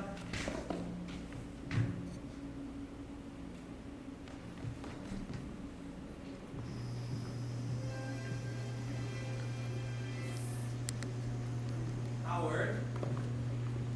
Listen, it's Colin. I really hate to interrupt, but I just want to check in with you about some best practices, first principles. Like, okay, if you had to describe our phase 1 work, reduce it to a single sentence as a thought experiment, how would you do that? What's our mandate at the Homecoming Initiative? Well, I'd say maybe like a new treatment to erase memories. Yeah, right, but how? What makes us different?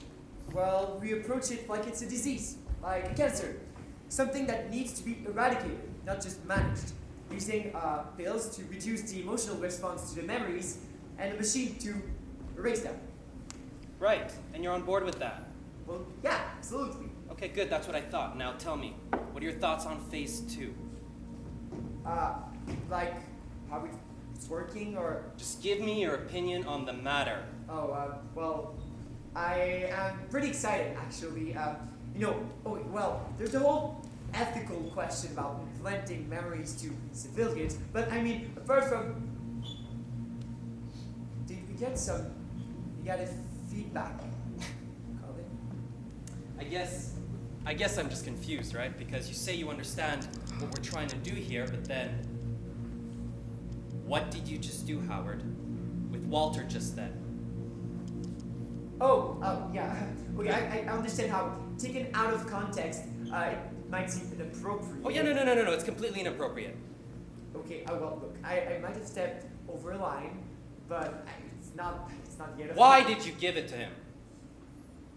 The harmonica? Yes, Howard, the harmonica. Did it occur to you the kind of effect this object could have as a prompt? Did you not think it might be possible that this might be a huge fucking liability? Because I sure as hell did. And what I want to know is if you did this on purpose, Howard. If you're deliberately trying to undermine what we're trying to do here, or if you're just so naive and dim-witted that you thought that this kind of artifact that's directly related to the memories we were trying to deactivate was something you can mess around with. Look, Colin, I just thought that, with Walter we could explore some new avenues. Let's say, leave some armless memories into Whoa. You're advocating that we take our experimental trials, our clean data sets, and do what? No, that's not what I said. Just take a shit all over them. That's what you're saying we should do? A big steaming pile of shit? No, that's not what I said, Colin. Oh, well, of course you did. You're directly taking steps to undermine our therapy. You literally handed him a link to his traumatic past. Look, I'm not doing that, Colin. It's all right. I'm not.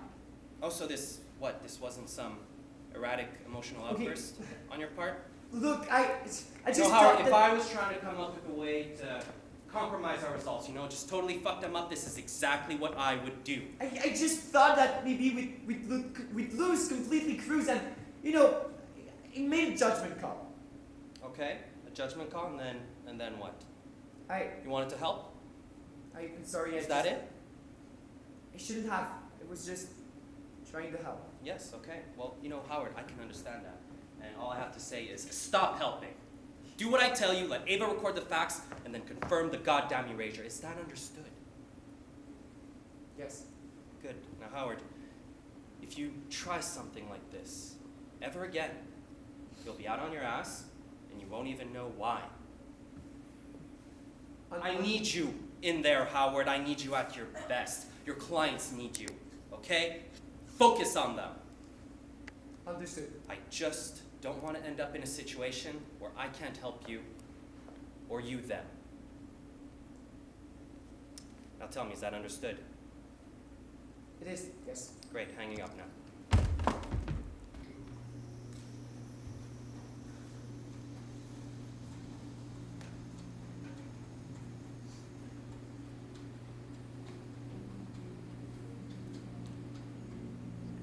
Hey, Walter. So, last time we were talking about Ricky, how you felt about him leaving. You were pretty angry. Have you thought about it anymore? I'm less focused on it. Why? I guess I'm more focusing on the present. Okay, we also talked about Ben, how he died. Right. Have you reflected on that anymore? No. I'm just asking because I want to know how you feel about it today. I don't feel anything about it. You're not angry or sad? No, not really. You still feel like it was unfair? I mean, if it happened, it happened. If it happened. Yeah, I told you, he got hit. Yeah. Look, Walter, can you briefly take me through the incident again? Okay. Would that be okay? All right. Can you tell me what happened? Who was there? My unit. Okay, but who specifically? Just those guys. We were all together. You don't remember? I guess I don't. Is that part of the disorder? Well, maybe, yes. Well, then it's good, right? That I'm moving along with things? Yeah, for sure. And after you get to work on Titanic Reborn. What? Well, the follow-up to Titanic Rising. Titanic Rising? Well, yeah, the fake movie, the Wait, is this one of your Howard jokes moment? No, it's the joke you pulled on Ben with Ricky. Yeah, I told you that. Yes, it was the prank. Yeah, I made it up. Yeah, you remember the prank? Okay, I guess I don't. Wait, does that mean something? Well, it's good. It's all right. You're doing great. Look, you're doing great. Look, just tell me one thing, all right? How was life over there? How was it? You know what I'm most focused on? What? The end. It's like, looking back on that time, I mostly remember the day I left. All the weight of it collapsing into that one precious moment. How it felt like knowing I'd be going back home. I really kept that image in mind. All the rest, it doesn't really feel real compared to that. God! Wish someone would take care of him. What is that? To protect the species, Walter. Did I do something wrong? No. Is this like a test? No, it's not. Look, Howard, I know who those guys were. Ricky, Ben, I know who you're talking about. They were great guys. We were, like, I know what you're talking about. That's good. That's good. And I feel fine. I mean, I feel good for the first time in a long time. I'm glad to hear that. And I'm looking forward to things. You know, there's some things I like to do once we're done. I mean, we don't have to do them right now, but there's some things I like to talk to you about once we're done. I mean, I really feel like I'm getting better and all, you know. That's just good. And what about you? I'm guessing you must be really busy, right? I saw some new faces at lunch today. Yeah, well, phase 2, you know, we're finally testing it on civilians. Yeah, something must be working. I saw a few dozen of these people at the cafeteria today. The data is, the results are great. Cool, that's great. Yeah, that's what we want. Right.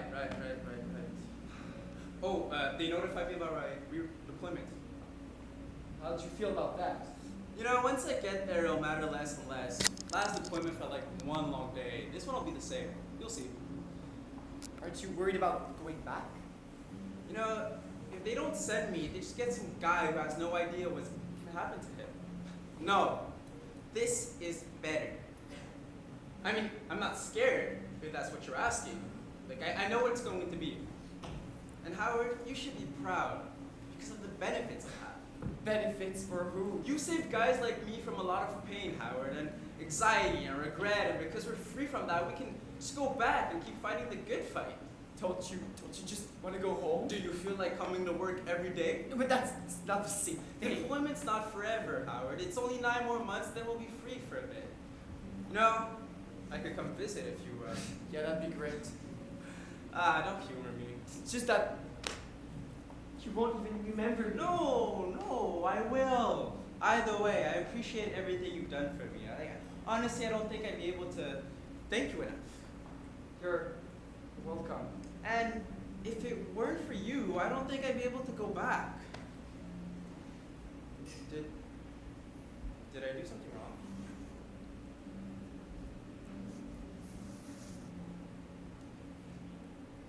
Walter, look, I'm super hungry. Are you? Because I was planning on going to the cafeteria. I mean, I already went, but... You could join me? Sure. That'd be great. Yeah. Great, so just wait for me over there. Right there? Yeah. Okay.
Damn us! This world has been very shitty to Rolly. In fact, there's been nothing but a mean trick to him. Why is he so unpopular? Yeah, he was emotionally disturbed, but he was disadvantaged. How would you feel? Each and every one of you in his place.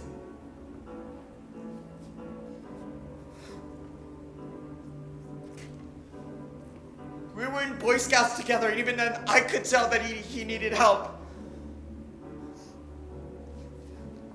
Sometimes I feel like people don't understand how difficult it is to be a kid.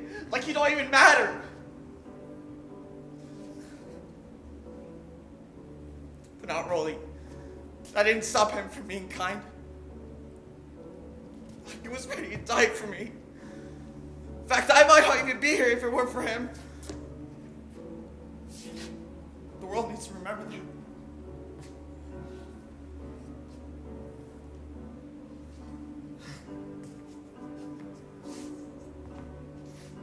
It wasn't his fault. It was mine. I don't want to live in a world that remembers him like this.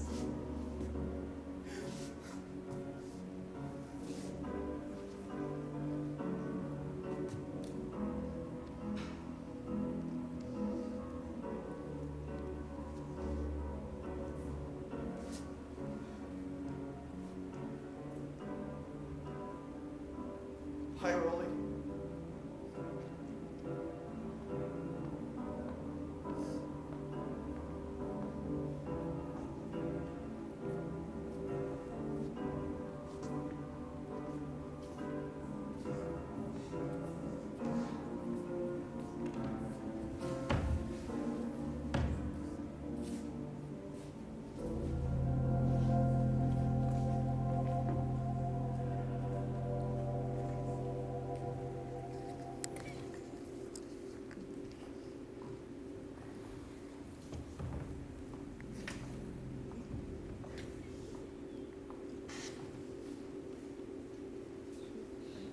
Look, Donnie, what you're experiencing with Frank is what we call daylight hallucinations. The physical encounters, the conversations, all of this, it's your subconscious taking physical form. Okay.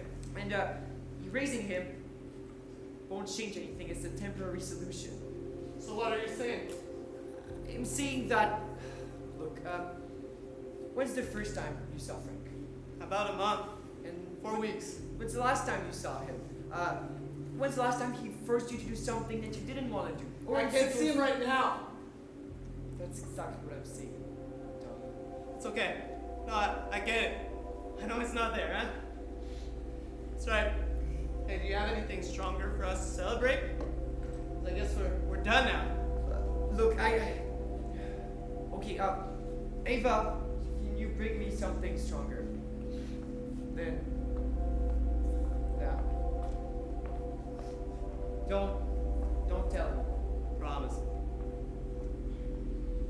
You know, I tried going to her funeral, right? And I couldn't, because I was afraid. We're afraid of what? The mere thought of Gretchen. And he's there. I simply think of her and he'd appear. Have you ever seen Frank alone? Time's almost up. Have you ever seen Frank when you weren't thinking about Gretchen? Or when you were with her? 28 days. She was right. Frank is a sign. 6 hours. Well, that's it. That's it. You only see Frank when you're thinking about Gretchen. 42 minutes. I gotta do this. Otherwise, who knows who's next? 12 seconds. Look, we can fix that. It's no. When there's nothing left to burn, you have to set yourself on fire. Donnie, no! Let me do it! Look, it's all right. It's all right. We'll get through this together. All right. We'll erase him. We'll erase him. I swear to God, we'll erase him. Don't stop. How? You said you couldn't. Look, there is a solution, and for it to work, you'll have to forget Gretchen too. I'm sorry. I know it sounds bad right now, but look, it'll get better. He'll leave you alone, and you won't have to think about him. There won't be any universe to save. Only you and this cell. This one. Please. Please.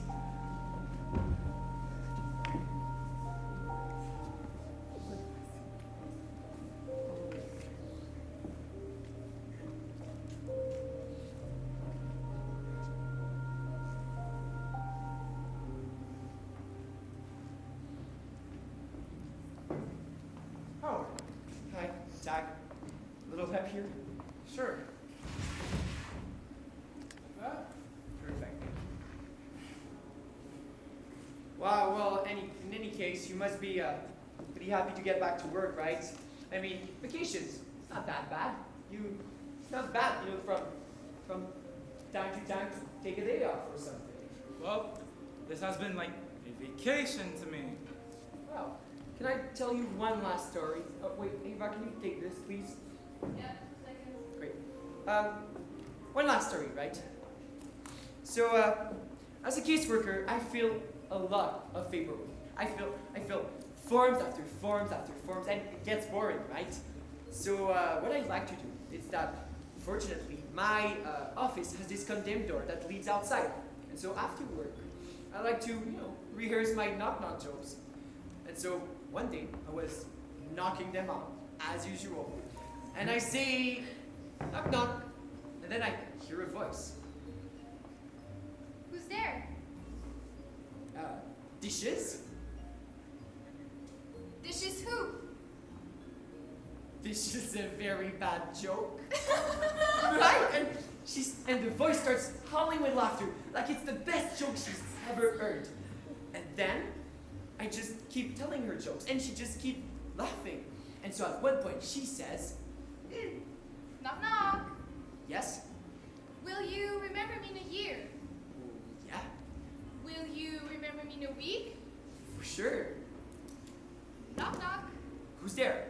See? You forgot about it. Pretty good. I mean, this girl, needless to say, she was really good. And we kept telling each other jokes. And eventually, I had to go home. My boss getting cranky without his bedtime report. So, I tell her goodbye, and she tells me that she'll come by again. And she did. And she did again, and again, and again. And it was her thing, telling each other jokes through the door. But one day, she doesn't seem as, happy as usual. So, she says, If a fireman ever comes here, could you please promise me something? Look out for him, will you? and I hate making promises. And that girl, I don't even know her name. But there's something about people who, really likes bad jokes. There's this integrity you cannot say no to. Someone cares about you. Don't you dare forget about them. So, is there anything you'd like to forget, Montag? Anything, top of your head. Oh, okay, sure. I got it. The smell of kerosene. I like to have a moment, however brief, where I'm just unfamiliar with it. Noted. A report will be sent to your captain, telling that everything went as planned. Wow, thank you, Howard. You're welcome. It's been a pleasure. This week, please. One time. Go.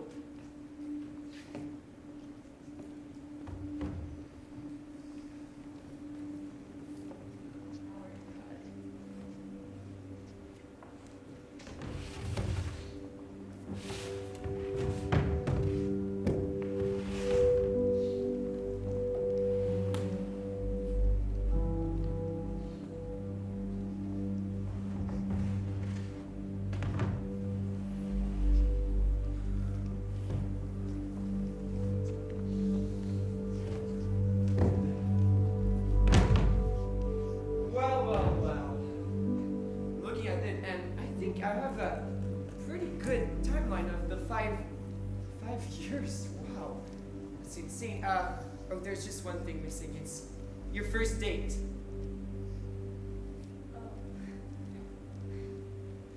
Can't get rid of the bad without the good, right? I mean, I know it's difficult, but I really need you to be honest with me. I was so excited just to be around him. It didn't matter what we did, really, so I took him to my favorite place in the world. It was winter time, and the Charles River freezes over during that time of year if you're lucky. So we ran onto the ice. He was such a wuss. He was afraid that the ice might break, but it was a great way to break the ice. Oh, you're terrible. I know. So I ran onto the ice, and I fell flat on my ass. Oh my God, was it painful. He came over to help me up, so I wrestled him to the ground. Look, Jolie, did you see it? Did you see it? It's beautiful. Are you crying?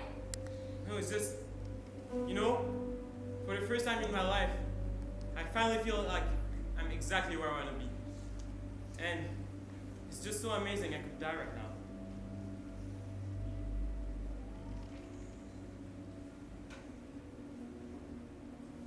Joel, you have no idea how many times I thought about calling this whole thing off. But the more I think about it, the more I remember all of the good times. You know, Clementine, you still have time to reconsider.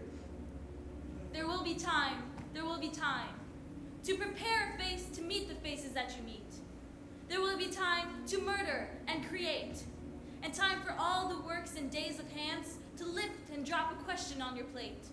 Time for you, and time for me, and time yet for 100 visions and 100 decisions and revisions before the taking of a toast and tea. That's such a great quote. I'm glad we both know it.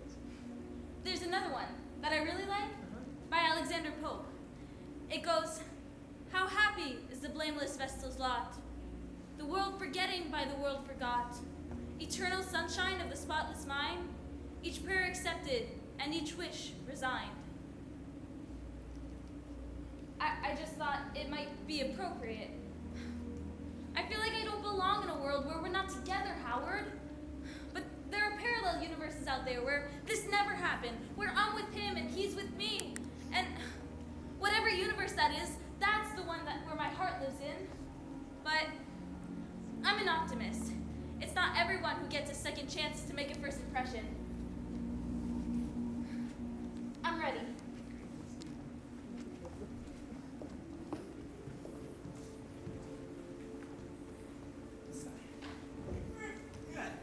Care to give me a hand, Howard? I think you're pretty much able to. Oh, God. I don't want to lose my pie. So, time's up. Let's go. What do you mean? Oh, erase your time. Oh, come on. See? That's why I hate time. I can't even finish enjoying my key lime pie because of it. Okay, I'll give you a minute to finish it. All right. I wish I could just stop it, you know? Time. Or even better, just make it pause when I need it, like right now. Or even better, just get rid of it altogether. So you want to get rid of time? Yep. And you know how I do it?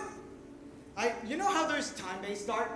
Like movies, paintings, no, not paintings, video games, and plays? It's all time-based art. It's all got a beginning, a middle, and an end.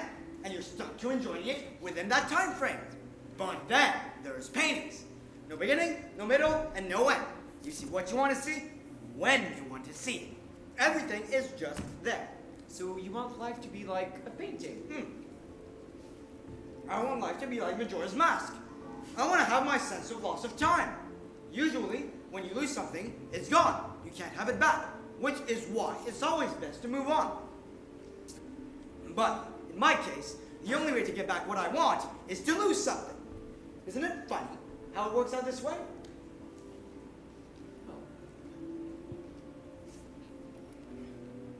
Howard? How many times have I been here? Excuse me? To be honest, how many times have I told you my story? I don't follow. I mean, I found it kind of weird at first, how you were taking everything I was saying at face value. Think about it. I met an old lady who happened to have the game I was looking for, a lady who probably doesn't even know what video games are, and you just rolled with it? What if I've been giving her that game, and for her to sell it to me again and again and again, and she just plays along?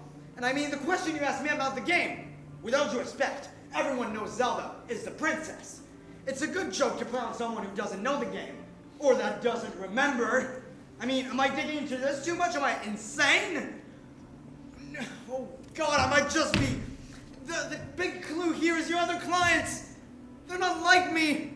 They're all coping with grief. They've all lost someone.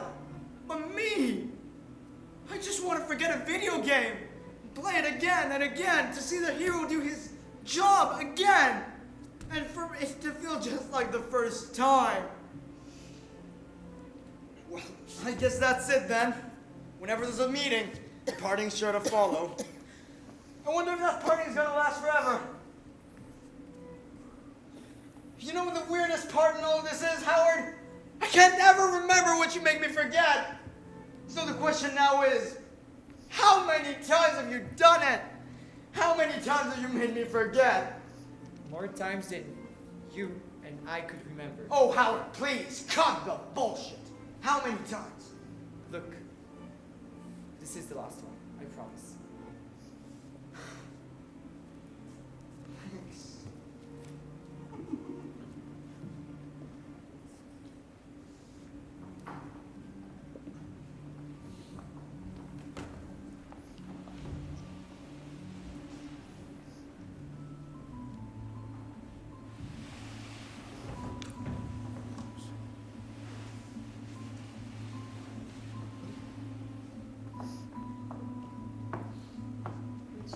Hey, Howard. Is there anything you wish you could forget? I would tell you if it wasn't confidential. And you know what it is about confidential files. What has that got to do with anything? It has to do with one of my other clients. Why wouldn't you tell me, though? It's not like I'm gonna remember any of this, unless there's a good reason why I shouldn't forget. Well, look, maybe because you'd learn something about yourself. And then you could decide if you want or not to forget. You can still have people with you. And that's exactly why you shouldn't forget. And why I shouldn't forget. You know, you came here for a reason, and I can help you with it. I can make you forget, even though I don't think that's what you need. What if this is exactly what I need to help more people? Because honestly, right now, I'm doing more harm than good. Sometimes I've started to feel like I felt everything I'm ever going to feel.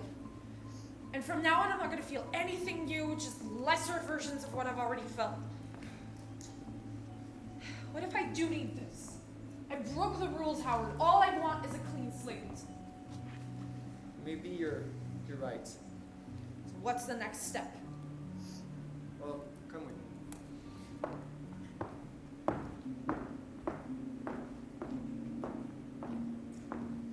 Oh, I brought you some pie. Oh, thanks. Thank you. So, like, I was thinking about the road trip, you know, and I was like, how would we do it? I've never done that before. Well, that's something that needs to be fixed. Yeah, you're right. I think you're right. You know, we should do that when I get back. Where would we go? You said Yosemite, right? Yeah, but like, let's go further. What's the furthest we can go? Oh, Alaska, I think. What's there? Snow? Oh, and, sled dogs. Yeah. Yeah, sled dogs. Oh, that'd be great. And after a long day of driving, we just ditch the car, hop onto a dog sled. Snoopy, the lead dog. Right. He'll lead us. That'd be great. Yeah. And you know what they still got What? in Alaska? Gold. No, gold. Like panning for gold. Like we'd set up a camp. Go fishing. Yeah, we'll go fishing, Alaskan salmon. Snoopy's, please. He's ecstatic. And then go to bed. The best tent they had in the store. Yeah, and then Snoopy starts snoring. And then sunrise. And we're up with the sun, and we just go BAM! Then we get all the gold we want, and we're rich. Or we don't find anything. Yeah, or that. And we might freeze to death. As long as Snoopy's alright, right? Yes. I mean, this food is really good. I'm impressed. Man, I really want to take another bite, but I can't. No, you gotta do it. Look at the road we got ahead.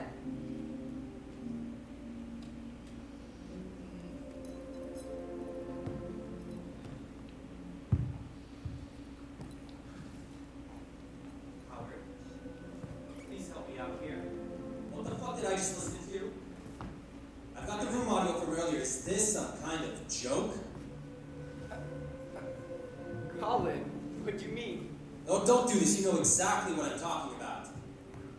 I don't, but I owe the lunch. Lunch? Yes, Howard, I mean lunch. I'm talking about you eating with Walter. I want you to tell me what the fuck I just heard. What do you think? What do you think? Explain yourself. What's there to explain? Explain what the fuck is going on. Please tell me this isn't what it sounds like. What does it sound like? You ate the food, the medicated meal, and you forced extra servings on Walter Cruz, who has already completed his full dosage. Oh. Yeah, we ate the meal. We did that. That dosage for Cruz, I mean, after he's already completed his cycle. The effects would be tremendous. He'll be fully fucking incapacitated. No, yeah, that's sure. Oh, he's gonna have to spend some time at the med center. You won't even know which way to point the rifle. Yeah. No, for sure. It's gonna take some time to clear his system. Howard, how much did you take? Oh, well, I was hungry. God damn it, Howard. So what, you guys are drug buddies? Is that the idea? You think this is cute? And what, romantic? Tell me why you're doing this. I thought Look, Colin, let me stop you right there. I don't have a lot of time, actually. I'm coming to the facility, Howard. I'm on my way. Oh, I won't be there.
Listen to me.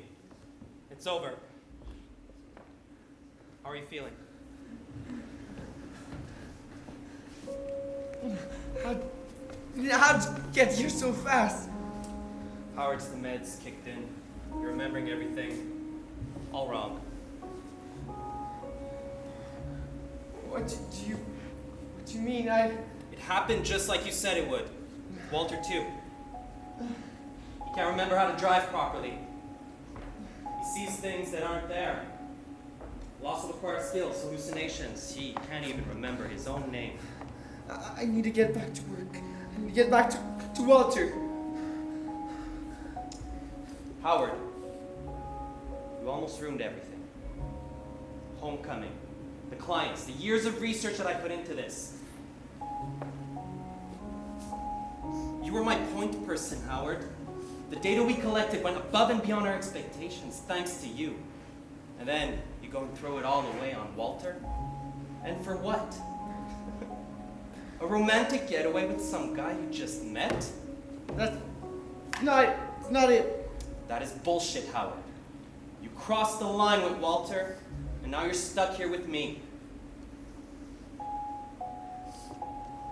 Where is he?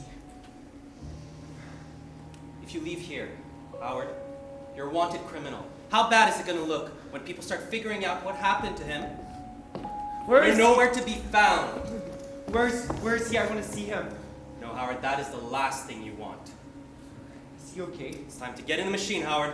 No, you don't want to do this, Colin. I'm not doing anything. You did this to yourself. Do you know how many strings I had to pull to cover for your ass? You're lucky I'm still in a position where I can do this. I'm offering you a second chance here. If you forget everything, you can walk away from this. Tell me he's okay. Tell me he's okay! He is. But he isn't. He crashed a stolen vehicle of ours after he tried to escape the facility. He's recuperating. Howard, let me help you. We're a team.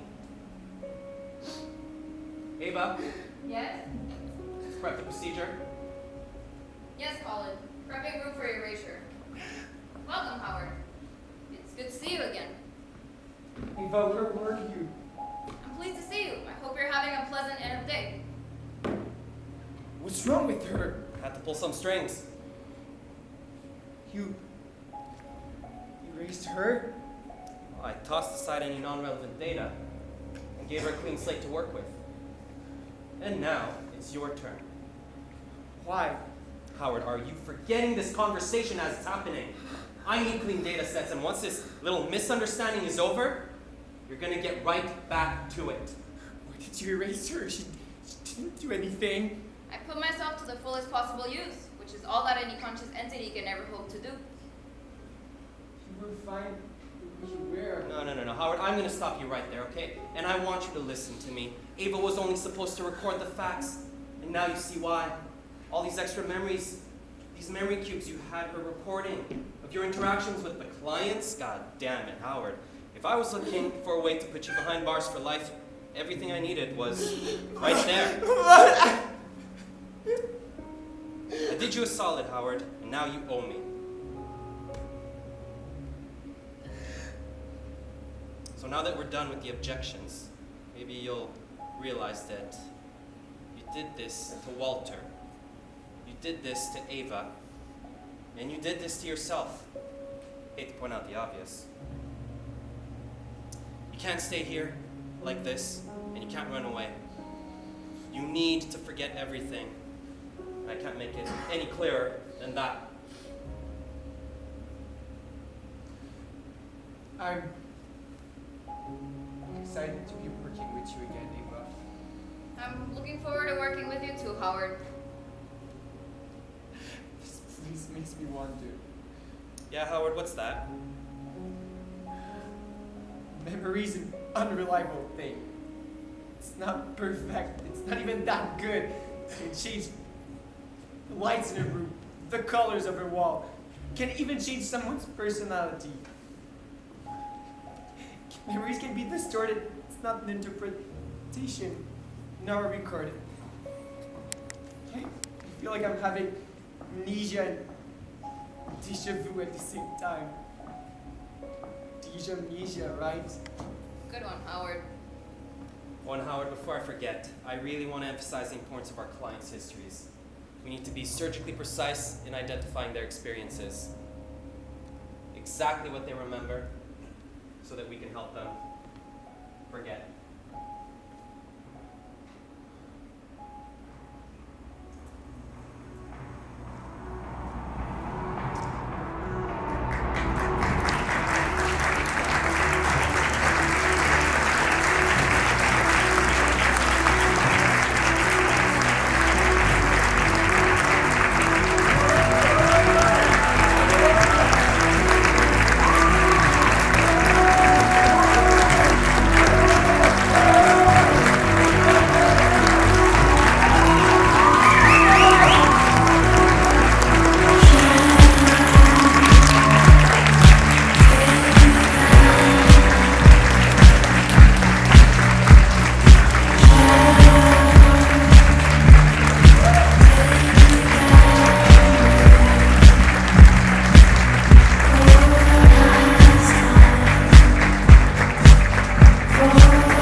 Your shadow fell.